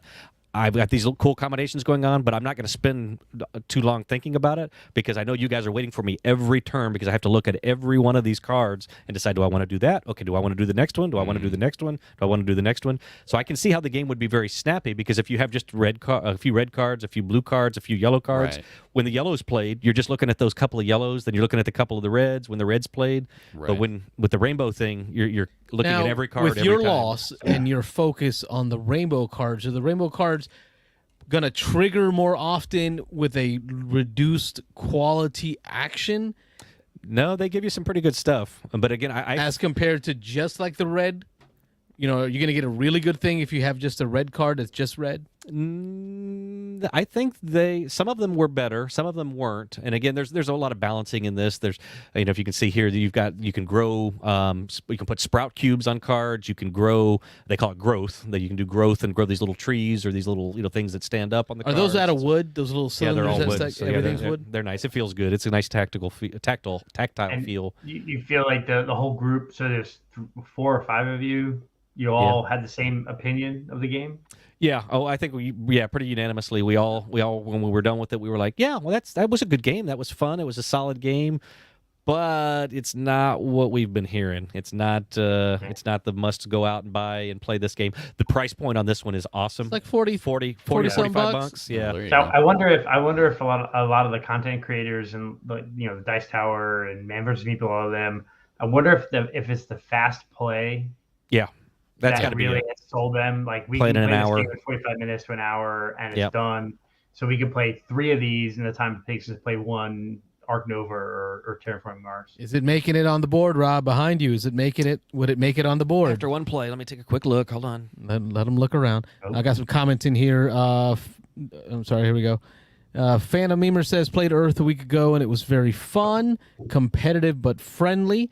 It says no real downtime since everybody gets something on everyone's turn. Yep. Right. And then finally agree that it is prone to AP. Yeah, if you have a slow player, it's definitely going to hold up the experience. And again, I felt that pressure, again, partially because I was triggering so many things. I tend to be a little slow anyway, certainly. That's a known thing. Know thyself. But yeah, exactly. So like I say, I told people halfway through, it's like, you know what? I'm not going to try to optimize everything. I know you guys are waiting for me every turn to trigger all these cards. So I just kind of started making quick decisions, and that probably led a little bit to my lack of optimal play. But same reason I lost Distilled today. There you go. Yeah, that's why. So instead of losing horribly, you've only lost. Yeah. I probably would have still probably lost, but I'd say it would make it onto the bottom of my board right now after one play. It would go over Furnace? Yeah, I think over Furnace, really? probably over Guilds and Merchant Explorers. Yeah. Okay. It gives you enough of that TM Orc Nova feel. Yeah. Well, put your money where your mouth is, Cabron. Oh, you want me to put it up there? Whoa. All right. It is after dark. It is I after mean, dark. it's only one play, so if you want to wait, don't let Carlos pressure you. That was my thought, was to wait, but I can put it up there. I mean, I think it makes it on the bottom. I think it's worth knocking Furnace off. So, I mean, again, it may go up in the 20 spot. It may knock off Furnace. Furnace, again, it's comparing these things. Furnace plays in 30 minutes, and again, you can reset that and play that a couple of times. So it's a tough decision, but I'd put them there in the same neighborhood. Furnace, Guild of Merchant Explorers. I got to play that again because I want to see if that moves up. But yeah, I'd put it on. You'll at least knock off Furnace? Yeah, I'll knock Furnace down. All right, Earth is making it to the board, folks. All right. That's big news. You have any you've played, Carlos? Anything you want to talk just about? Distilled, right? Okay. So we got a game of Distilled in.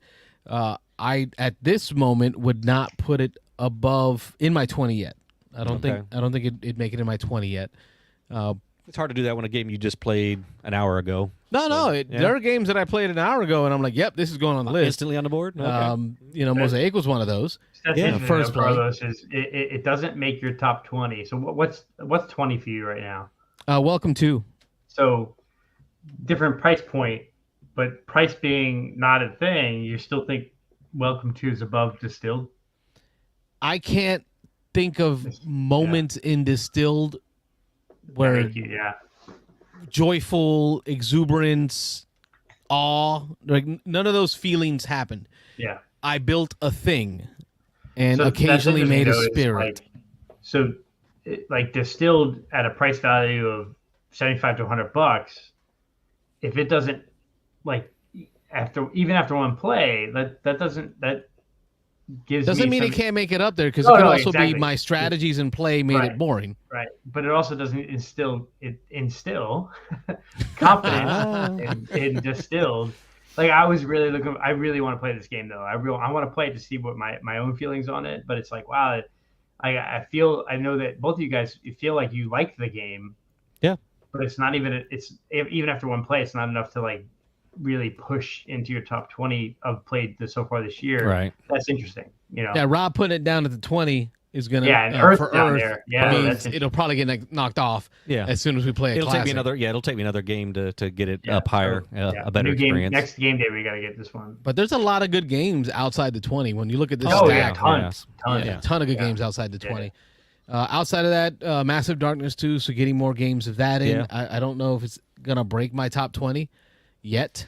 I know you were a little down on it when we played with Yeah, 4 you players. were- Yeah, he was way up high on it for a little while, and then we played But with it 4 wasn't players. high enough to get in my 20. Yeah. I thought it was going to make it. Then the more player count made it more AP prone Yeah. because every player is playing different.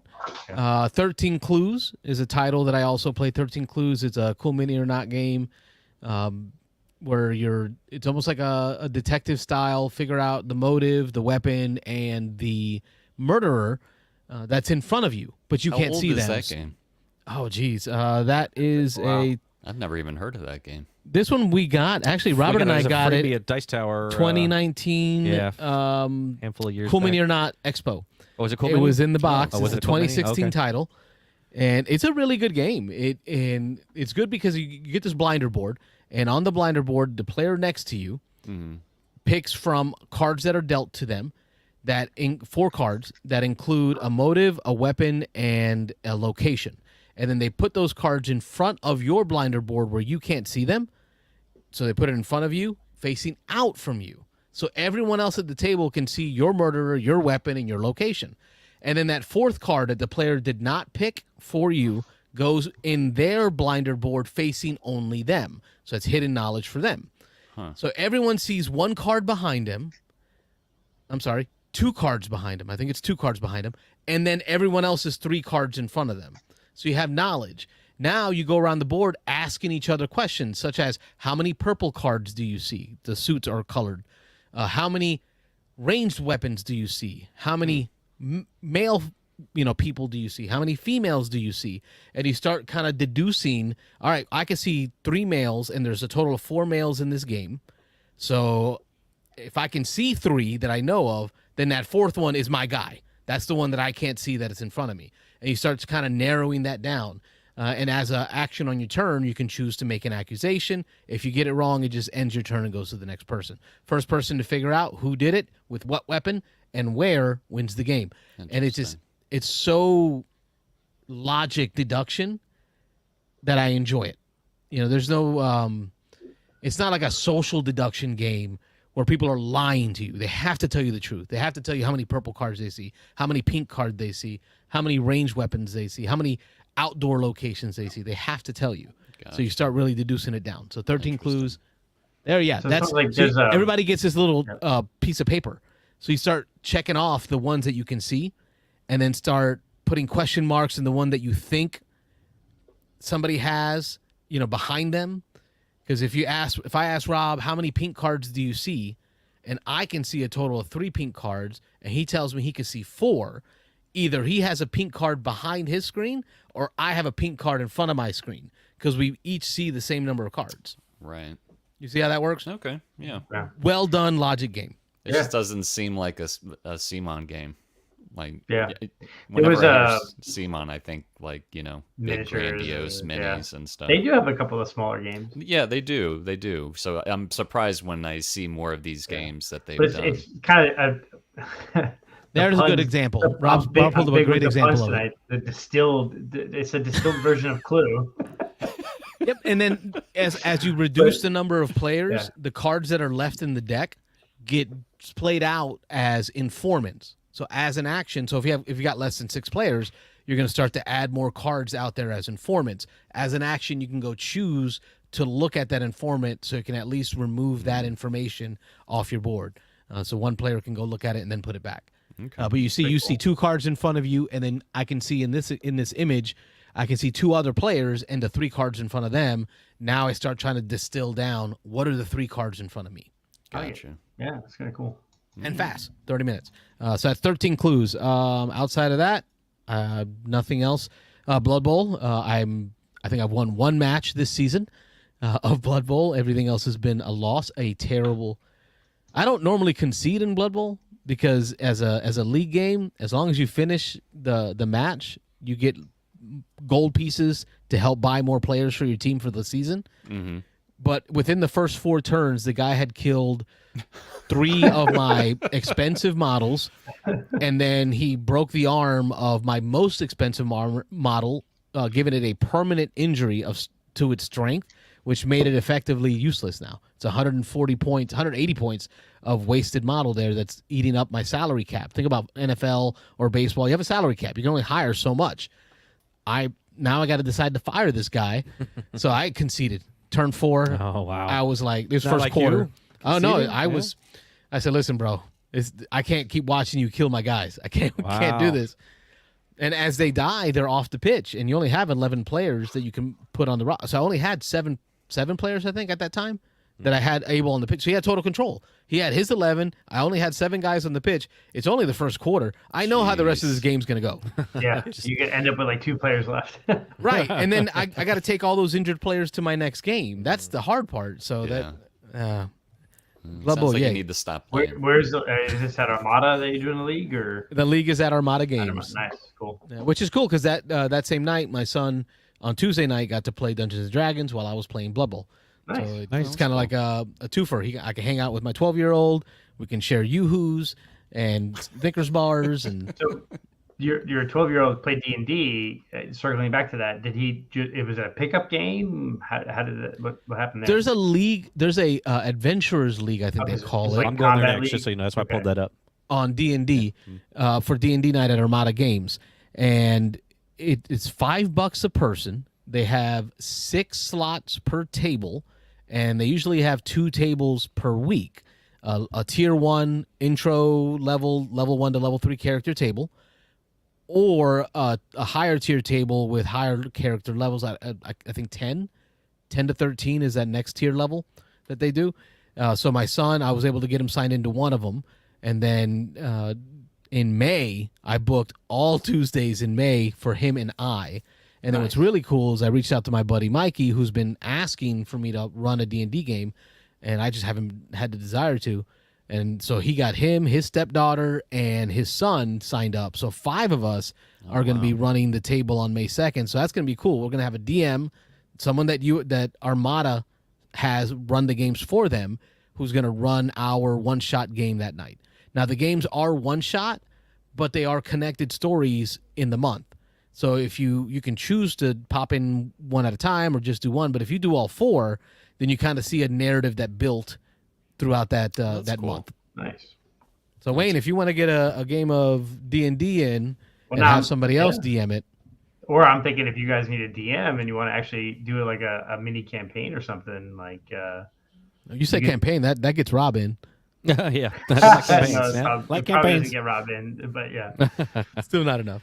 But we'll We can talk talk. more on the Yeah. 14th. Yeah, let's talk on the 14th. I Great like that question. idea. Armada Games Adventures Leagues Tuesday nights. Oh, and the $5 also gets you, I think, $2 of snacks. So like you can get like a Snickers Bonus. bar or a Coke so it's like snacks and play for $5. Very cool. Nice. All right, Nice. Rob, you were typing in a game that I'm. Yeah, interested in I had my hearing about. teaser up there. So Aaron Clark popped in the chat. Really enjoyed Earth, and I think it's going to be very popular due to the quick play, regardless of player count and theme. Good to hear from Aaron. Yeah, so I brought up the teaser there for Final Girl. So I got I finally jumped into Final Girl, and I played a couple nights ago for the first time. And this, by far, my favorite solo game ever. I think it's the only solo game I've ever played ever. So it's not saying much. That's So good. It made it to the top then. Yeah, exactly. It's right to the top. It goes right all the way at the top of this list, right? So yeah, I mean, this was I was impressed. I've been hearing about this game for a couple years now, at least. Van Ryder Games, awesome stories. This just real quick here. You're the final girl in a horror film. You buy the core box. The core box was $20. The core box doesn't allow you to play the game because you have to have these plug-in modules that you buy. But each plug-in module comes with 2 final girls that have a special ability. You play as a final girl in every one, so you choose which one you want to play as. They come with 1 bad guy, 1 villain. So this is Hans here. This is the one that I played, Camp Happy Trails, with Hans the bad guy. He's a sledgehammer-wielding, 7-foot-tall, 300-pound killing machine. And then I played Rico, the little frail-ish looking final girl. And all the final girls have asymmetrical powers, abilities they allow you to do during the game. This game has dice, and I liked it, and it has dice, so that's saying a lot. I mean, that's just crazy. But you Crazy plug in. talk. Yeah, you plug in the scenario. So the box, the scenarios come with a location. Sometimes the locations have special rules, and then they come with a bad guy. The bad guy can have special rules. You can mix and match. The original release had, I think it was 6 or 8 of these plug-in boxes that you plug into the main one. They have done now a second season that a lot of people are getting their Kickstarters now. It's another 8 of them that you can, again, it's all plug and play. You just plug them into the original module, and you can play them. You can mix them up, different bad guys, different locations, different final girls from all the different boxes as you collect them. But there was a lot more to this than I thought there was, and not in a bad way. I thought Hostage Negotiator, what this was based off of, I had never played, but I'd seen people play it, and so I kind of went in thinking that this was just kind of a rethemed Hostage Negotiator, but it's not. There's actually more decisions in this. There's more. It's really cool. You've got this little market of cards, and you buy cards with your points that you don't spend. You can keep spending points to do actions, but any actions you don't take, this counter you kind of see here goes down from 12 to 0. If you stop early and don't use all your points, you then buy cards out of this market. The cards that you use this round get set aside, so you can't buy them again immediately. So there's a whole strategy thing that I need to play the right combination of cards now that I set them aside. You can carry over a few cards to the next round, but then you go to the market with your unspent points and buy new cards out of this market. And then the cards that you played this round after you've done all your buying, they get repopulated into the market. So you can use those cards like every other turn. But you've got searching. You go to certain locations. You search for weapons. So you spend cards. Everything you do is a die roll. So there's usually 3 levels to it. So if you get no successes, you get a bad result. If you get 1 success, you usually get a medium result. And then if you get 2 successes, the successes are 2 sides of each of the 6-sided die. 2 of the sides are successes, 2 of them are no symbols at all, they're just straight fails, and then 2 sides of them you can see that 2 little cards. So if you roll that, you can spend 2 cards out of your hand to turn that into a success. And so you got all these decisions. Yeah, kind of like Lord of the Rings, Journeys into Middle Earth. Yes, where you're spending cards to turn things into successes. But you're burning the card. So it really gave me that. Yeah. So there's hard decisions. Of man, I really wanted to use this attack card, but now that I use the search card to go, you can see some of the stuff you search for, and some of you can't. So at the tops of each of the decks, there's a face up, and then some of the cards, like if you roll 2 successes on your search, it allows you to take the top card plus the first face down card, and you can look at them both, decide which one you want to keep. If you roll 1 success, you just can only take the top card. If you roll no successes, you just lose time because it was a failed search. You didn't find anything or whatever. So, yeah, just lots of – I bounced all over the place here. I was trying to explain a lot in a short period of time. Yeah. But if you had a model really for explaining the games like beans, like BEANS. Yeah, that might help. But he's already figured out what that means. Yeah, exactly. What was the B again? So how many times did you end up playing this? I only played it once. I played it. The kids were laughing at me because I set it up at like 11:30 at night. Everybody was going to bed, and I played it by myself. It took me a little over an hour because I was learning the rules. Now that I know it, I think I could go through it a lot quicker. But yeah, it was full of good decisions, fun, meaty decisions, and sort of that replayability where you played it once, but then you could just mix and match it, like an unending combination of baddie, location, and final girl. Right. Yeah. Right? I don't want to go into all the details because I could be here all night on it, but each location comes with a terror deck, and each bad guy comes with a terror deck. So you take like 5 cards from one and then like 6 from the other, and you mix them together. Well, every round there's a terror card that flips over, and so they're thematic. So if I'm playing at the Camp Happy Trails at the lake, some of those terror cards that come up are gonna be directly kind of related to what we're doing at this camp at the lake, and then the bad guy cards are gonna be directly related to what Hans does well, or whatever, they're gonna be related to him, and so there's a lot of theme there. Just really, really cool for a little hour, probably an hour game. It's a lot of little decisions. And it felt like you were kind of in a horror film. There was some almost laugh moments about, that's the wall of chainsaws or whatever that you see, or whatever. So, yeah, it's like, oh yes, so some really cool. Why don't we just get in the car and go? No, let's go hide inside the garage with the chainsaws. Right. Exactly. So a lot of fun on this one. So I would recommend it. Anybody who's ever thought about solo gaming, I think this is one that people should try. It's there's a decent amount going on in it. I actually had to watch a couple videos. I read through the rule book, and I still had to reference the rules a fair amount. But that was my next question: is the playing of the game, like you playing for the game as the game? Yeah. How hard was that to grok? Not really. That part of it wasn't bad. The order of operations is listed actually on each of the boards. It's real tiny, so they've got also on the back of the rule book. So I tended to have the rule book out just because it was bigger and easier to read. But then I kept reminding myself, like, I don't have to keep looking over my shoulder at this rule book. It's right there on the thing, but it's little tiny print. But walking through that, that's through it. Yeah, until you get used to that cycle of what comes next, what comes next, what comes next. That's probably the most complex part of it. And then, like I said, just the decisions. I had, again, I'm a little on the AP side, but I had points where I sat there and was like, oh, crap, what do I do? Do I re-roll that die? You know, I've got a card that lets me re-roll, but I might take the one that's 2 cards, and if I re-roll it, that could become a blank, and I have no chance of success. Or do I burn these last 2 cards that I wanted to do something else with to make that a success? And so, yeah, just you can hear how excited I am talking about it. It sounds was just intense. That's interesting. Lots of good decisions. I like Rob. I know you're not a solo gamer, and as much as I try to be a solo gamer, my general solo play is I set up a game, and then by the time I set it up, I go, I'm done. Do this, and I agree. put it back away. I agree 100%. So usually my solo games are I set it up, I look at it, and then I repack it and put it away. Yeah. So it's interesting to hear you say, like, I'm not a solo gamer, but this kind of hooked me. Like, so is it man. And I don't even know necessarily if this will hook me into more solo games, but I do want to play more Final Girls. Right. Yeah. So is this going to make it on the board tonight? It's not, because I think I'm going to not rank solo games on the board. Again, I'm going to put solo and 2-player games. You guys are going to do separate. Yeah, we're going to do 2-player completely separate. I don't think we're going to do solo at all. I mean, I guess if one if it really makes blew us it away, makes makes it on the board. So it's got to be good though, because I'm not a huge solo gamer either. Yeah, so it's tough for me to put that above. So this game has interested me for a while now. But so you buy the base box for $20 or $30, but you can't even play the game. Yep.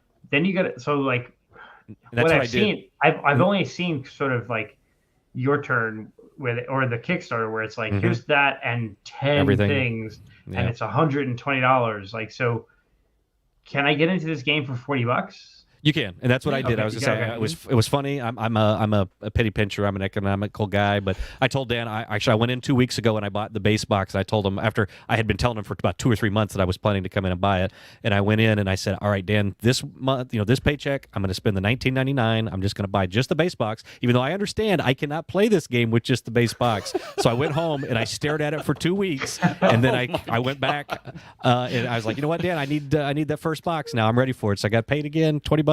Here it is. So yeah, so Wayne, you need to buy a separate pair of girls, and then you guys can swap out. Yeah, swap them out. Absolutely. That's what I'm thinking. It's like, so like what I've seen. That's a great idea. Where I've seen it sold is like the base box and all of season 1. Right. No. But I don't want to spend $100 on a game that I have no idea. You can just buy whichever one you want. You can just buy individual. $40. Yep. Yeah, maybe next week when we're all at Armada. I'd love to teach it. All right, your turn. Your turn. Yep. Just kind of making sure that nobody buys the girl that somebody else already has. Yeah.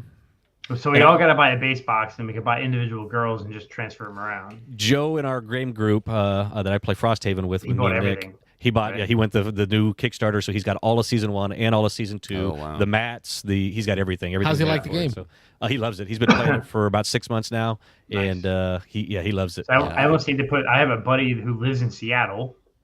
Not Mike, but a different buddy. I mean, I do have all of season 1. You do? I was going to say, I have a buddy who lives in Seattle that has all of season 1, and he talks so highly about it that it almost made me do the new Kickstarter. It's good. And so you played it, Mike? No. Oh, he said he owns all of good, season 1. But with Rob talking about it, and there was one time last year I pulled a Wayne where like I had everything set up. And I was kind of like thumbing through the rule book and had Rodney up, watching his. And then I was just kind of like, I'm going to put it away. But now that you're talking about it, Rob, it's I mean, it's like right there. It has a bit of a learning curve. When I pulled up the Rodney video and saw that it was, I think, 47 minutes, I Yeah. was like, holy crap, for a one-player game, 47-minute how to play. And I actually watched, I fell asleep watching it the first time, and then There I you watched go. the second half of it the next night, and I started getting me a little excited about it. But Yeah, we're gonna have to have a teach on that one. yeah, I'd love to teach it. Yeah. Yeah, I saw and the when the second Kickstarter came out, I was thinking, ooh, season 2, you know, and then I saw the price. I was like, I haven't even Yeah. played my first season yet, so Yeah. it's like I kind of held off. I was like, I can't spend that kind of money on a solo game that I don't even know if I'm gonna play at all. Yep. That's Yeah. what Van I Ryder, like.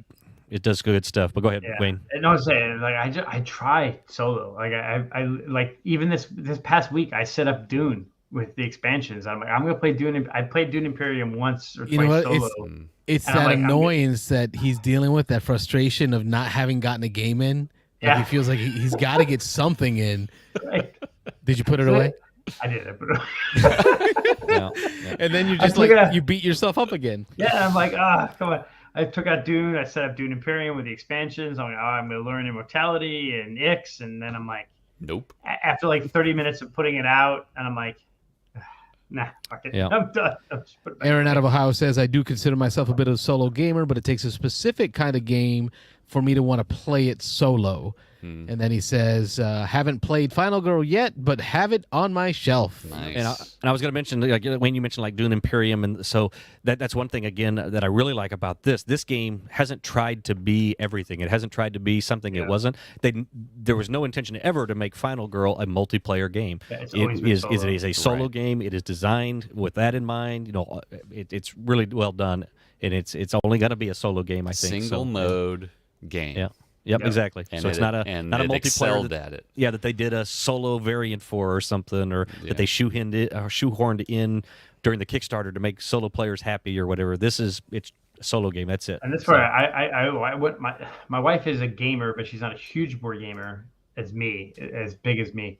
But she loves horror theme, right? Oh, She loves yeah. horror movies Oh, more yeah. than me. I'm not a big fan. I generally don't like horror as a theme.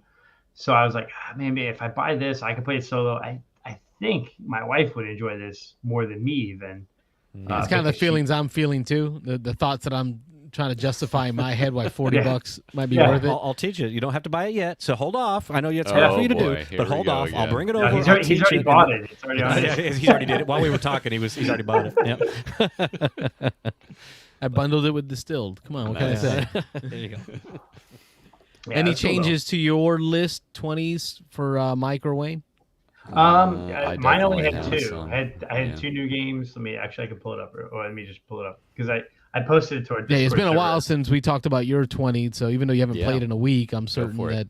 that you got maybe something you played. Hold on. Well, I'll say this while I'm pulling it up. I do love the fact that the community has really like Embraced it. embraced it. That thread Yeah. the first week of the month is huge. You know. Yep, keep updating. Yep, that's nice. That's Yeah. fun to see. Yeah, it's really cool to see how everyone in the community has sort of gone onto it. Move this over. So the end of March update for me was so Gizmos and Furnace both fell off my list, and I Those are think good ones, man. they are Praise good. be off the list. No, but I think Gizmos may come back on. I just need to play it. I played it a lot on VGA the last couple of weeks, and it's interesting. It took me forever to remember how to play that game. So I think it got really low for me because I hadn't played it so long. I played it once in person. I'm like, wow, this game, I don't remember it. So I think I need to play it again in person, and it'll come back on my list. Furnace, It's funny because my wife mentioned it today. We were in the car today, and she's like, I really wasn't sure how I felt about Gizmos. We played it over a month ago. yeah, But it stuck with me. Like, I still remember at the end of the game how much I liked it. We need to get that one back to the table. yeah. So I think certainly Gizmos can easily pop back on my list because some of the ones towards the end. But the ones that jumped on my list this month were Viticulture World and Seven Wonders Duel. Good. And so nice. I do need to rethink. You guys are kind of separating 2-player games. I haven't done that yet. So Seven Wonders Duel jumped in at number 15 on my list this month. We're talking about it. We haven't done it yet. Yeah, we're gonna. I think we'll pull them out eventually. Yeah. Yeah, I'd probably do the same thing. Cause I have a couple of 2-player games only, but man, I really like Seven Wonders Duel because I like Seven Wonders a lot. But the duel aspect of it, and it's like as I've been playing games, I played a couple times in person, and then I've just been playing nonstop with my buddy on VGA, and it's like we're constantly coming up with new ways to win. Have you played with the Pantheon expansion? I think that's what they call it, isn't it? No, I With don't the think gods? so. Not yet. No, not yet. That polishes the game. It adds the ability to pass. Yep. Ooh, okay. So you change the whole cadence. You Instead can't of taking math for out. coins, yeah, okay. You can't math out that I'm going to take that, he's going to take that, and I'm going to take that, he's going to take that. So that's what the original game suffers from that a little bit. This gives you another action. You can go up to the Pantheon and take a god or place a card up there or something. So yeah. But I think what like, so we were playing, and it's always points, or it's always, the games are always close. And there's been a couple games where I won on military, my buddies won on military, and then like this past week, I won a game by getting all 6 of the science. The science, and I was like, oh, that's a new way to win. It was like I had forgotten that was a way to win. Done that a few times. Yeah. I love how there's multiple ways to play it. And then as soon as I see law as a token up there, because it's a 7th possible science symbol. Yeah. As soon as I see that available for purchase, I'm like, I got to try for science. Possibility. Yeah, it's good, yeah. The odds are in my favor.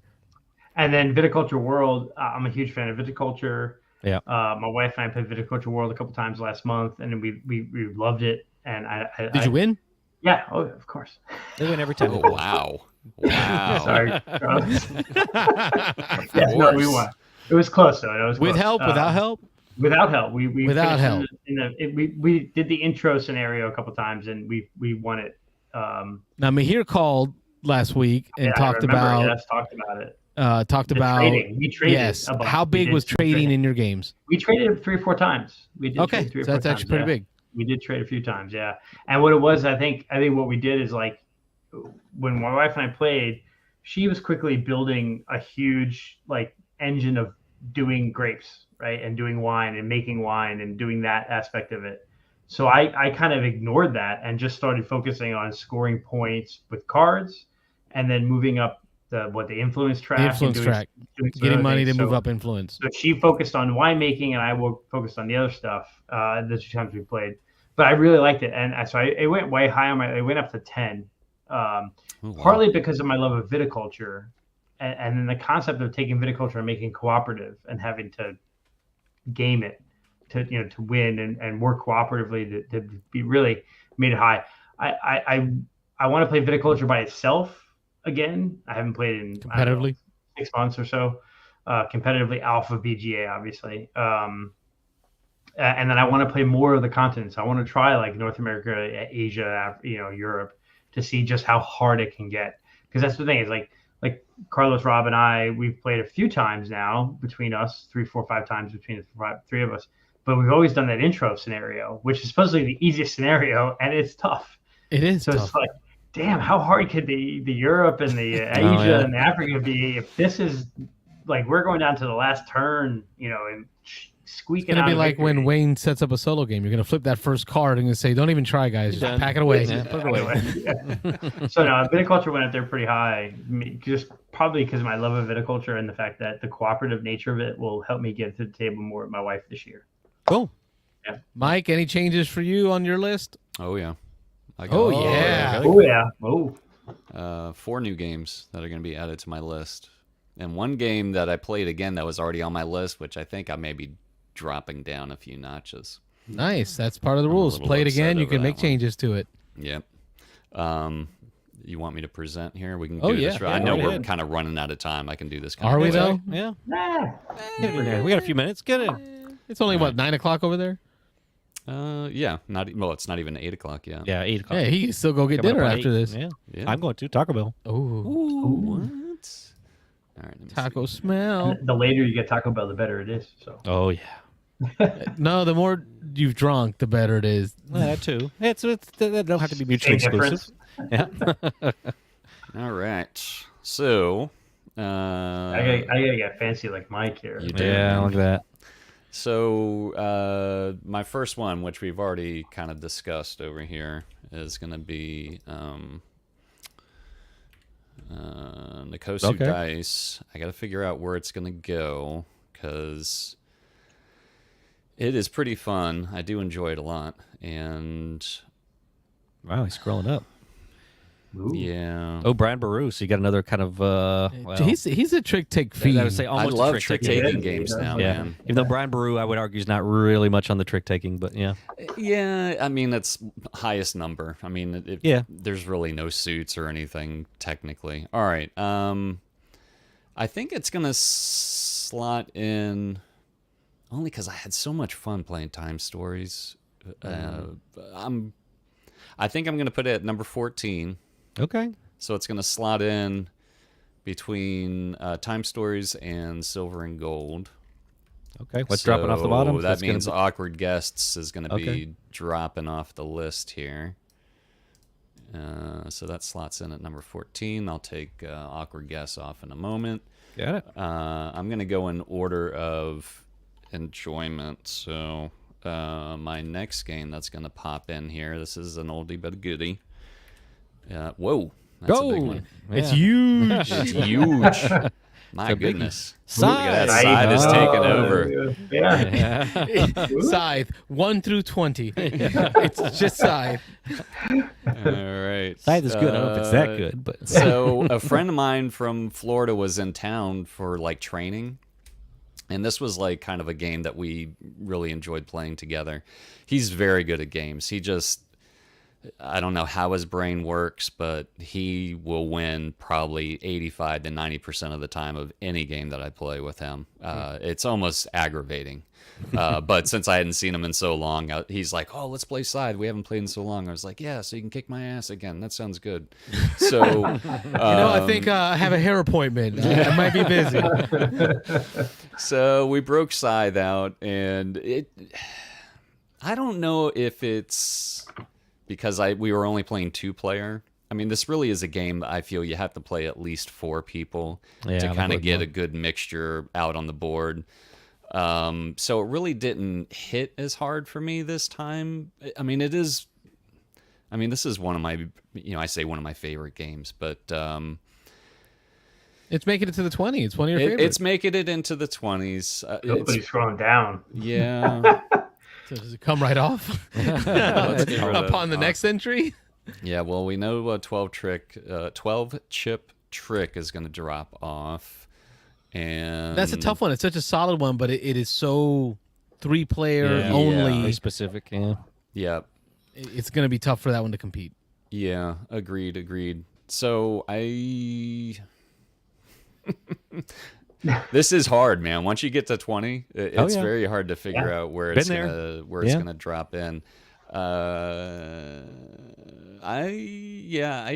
gonna slot this in between Dogs of War and Brian Baru. Okay.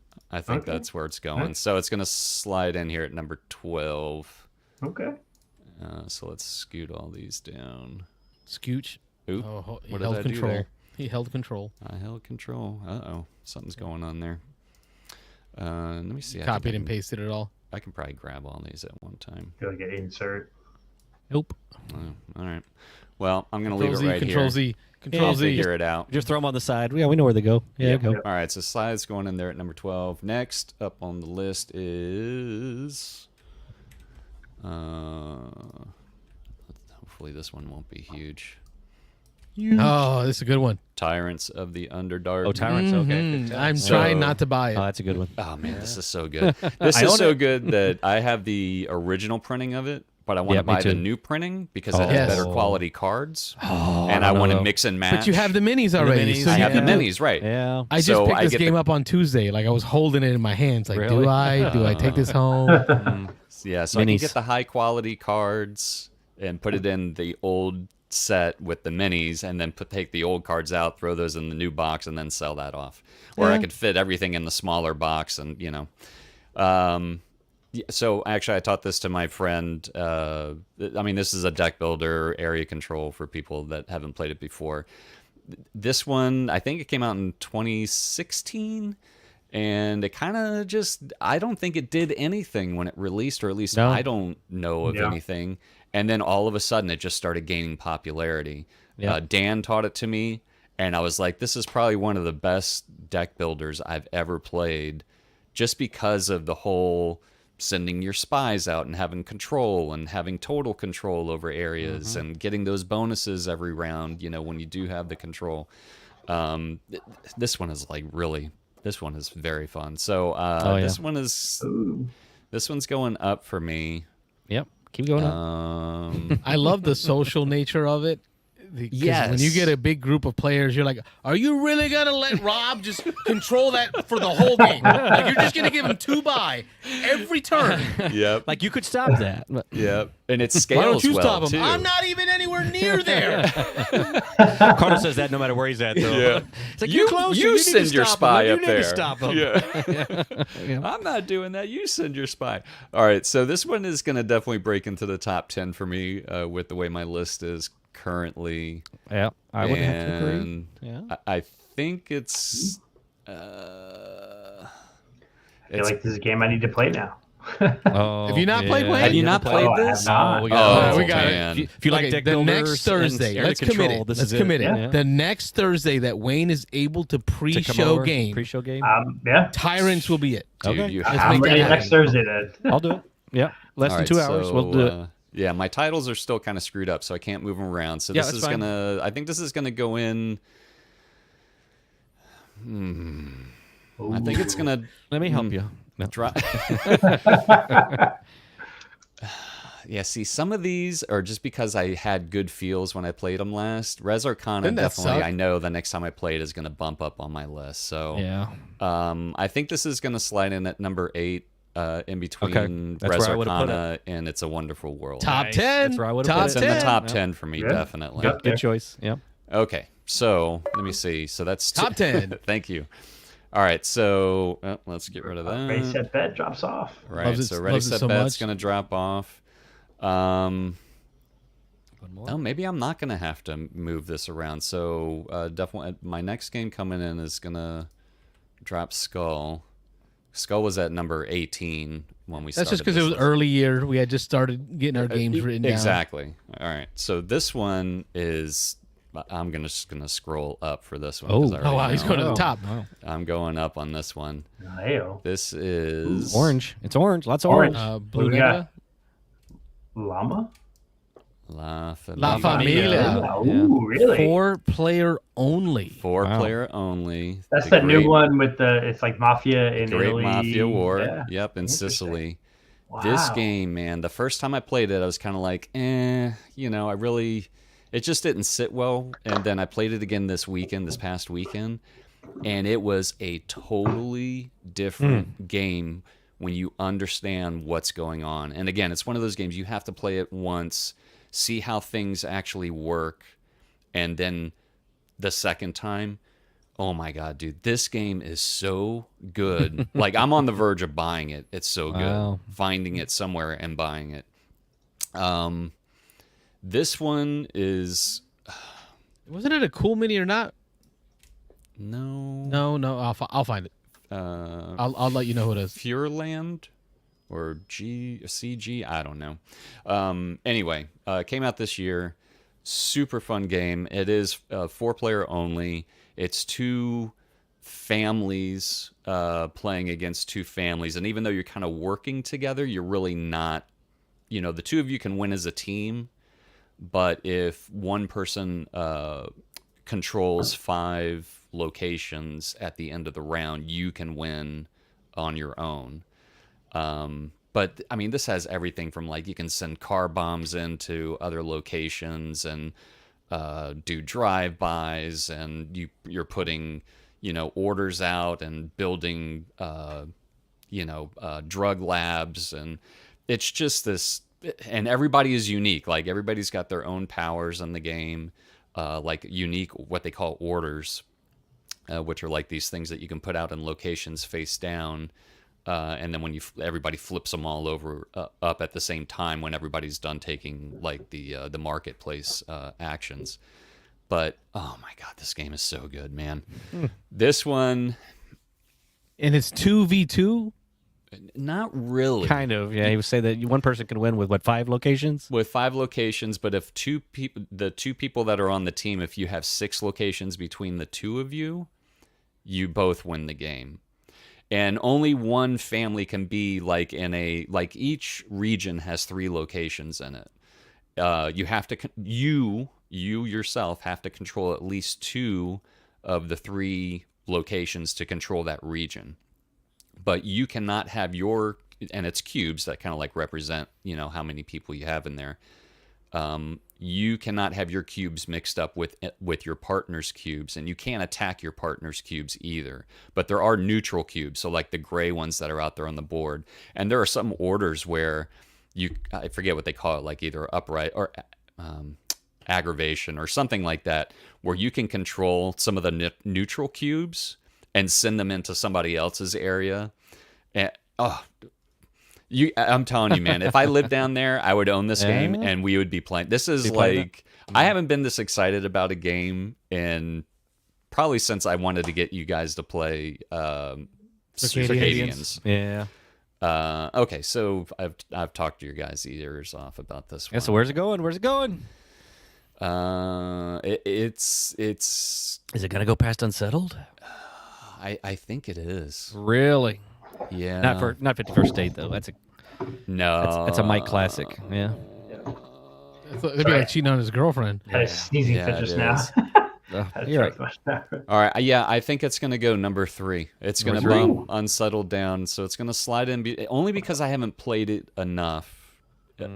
Where I don't know if it's going to warrant going higher than that right now, but in between 51st State and Unsettled. That's pretty high. So, I think this is a game, like, it has kind of interesting artwork, right? It's kind of... Yeah, it's very colorful, when you look at it. But, when you really think about what you're doing in this game, it is brutal. And then, like, when you move into other areas, this is another cool thing. So, like, you can push your cubes in, and it's, basically a numbers game, whoever has the most cubes. So there's 2 different ways that you can figure out who's going to win the location. So if it's just like a flat out battle, you take 2 of your cubes away, and then it's a 1-for-1 until only one side has cubes left in that area.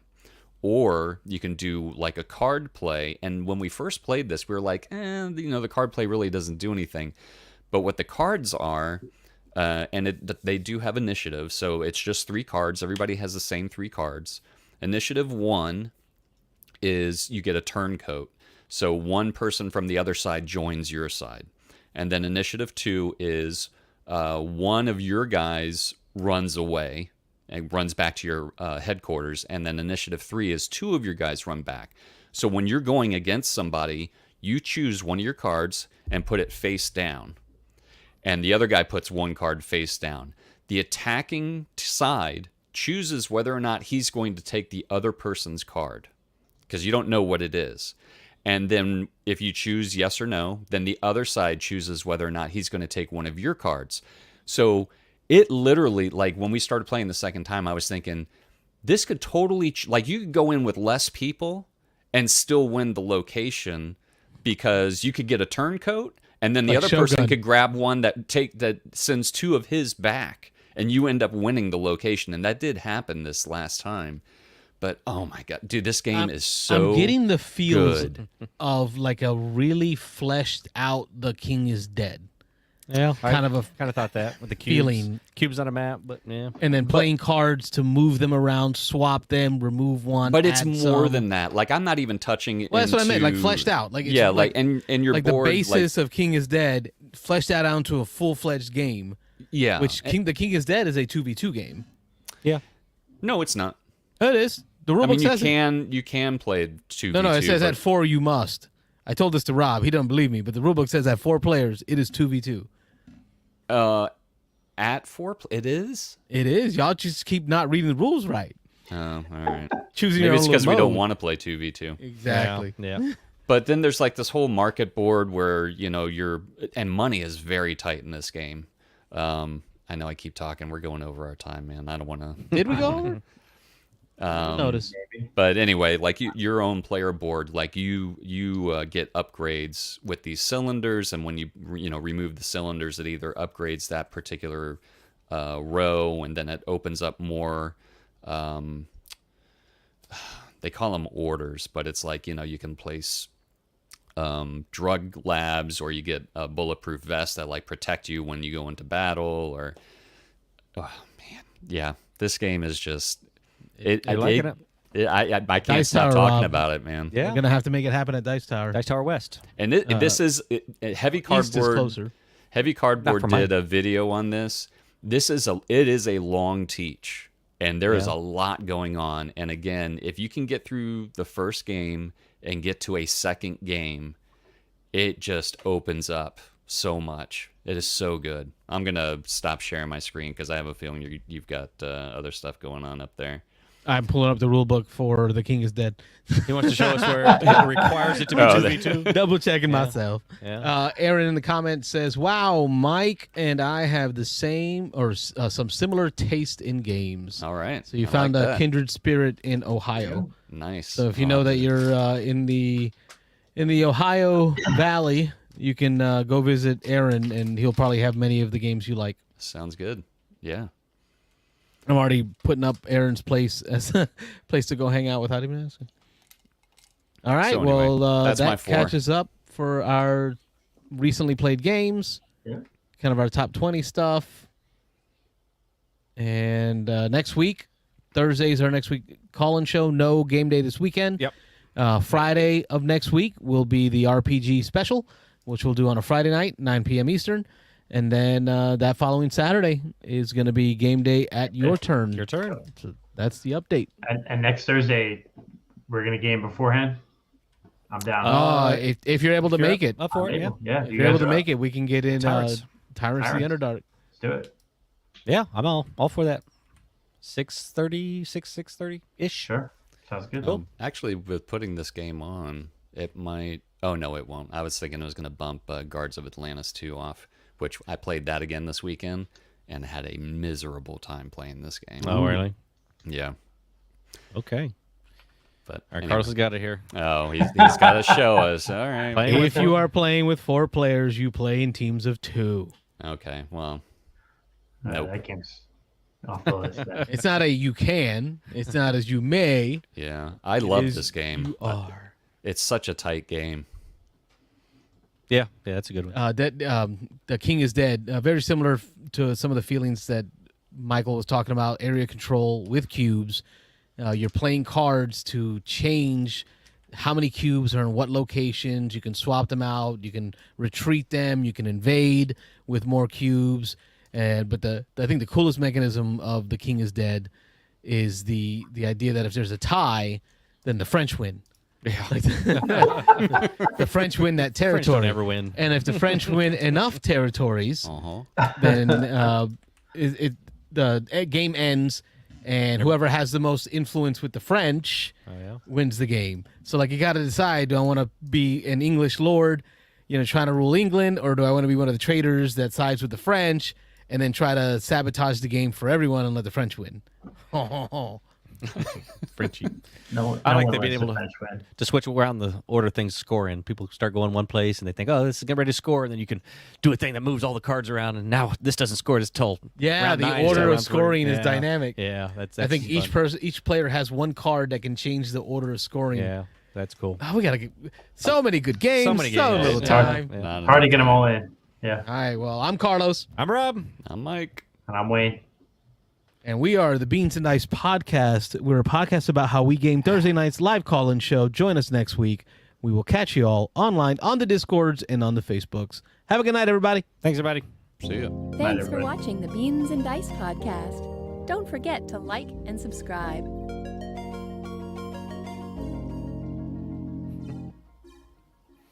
Thanks, Aaron, for joining us. Have a good night.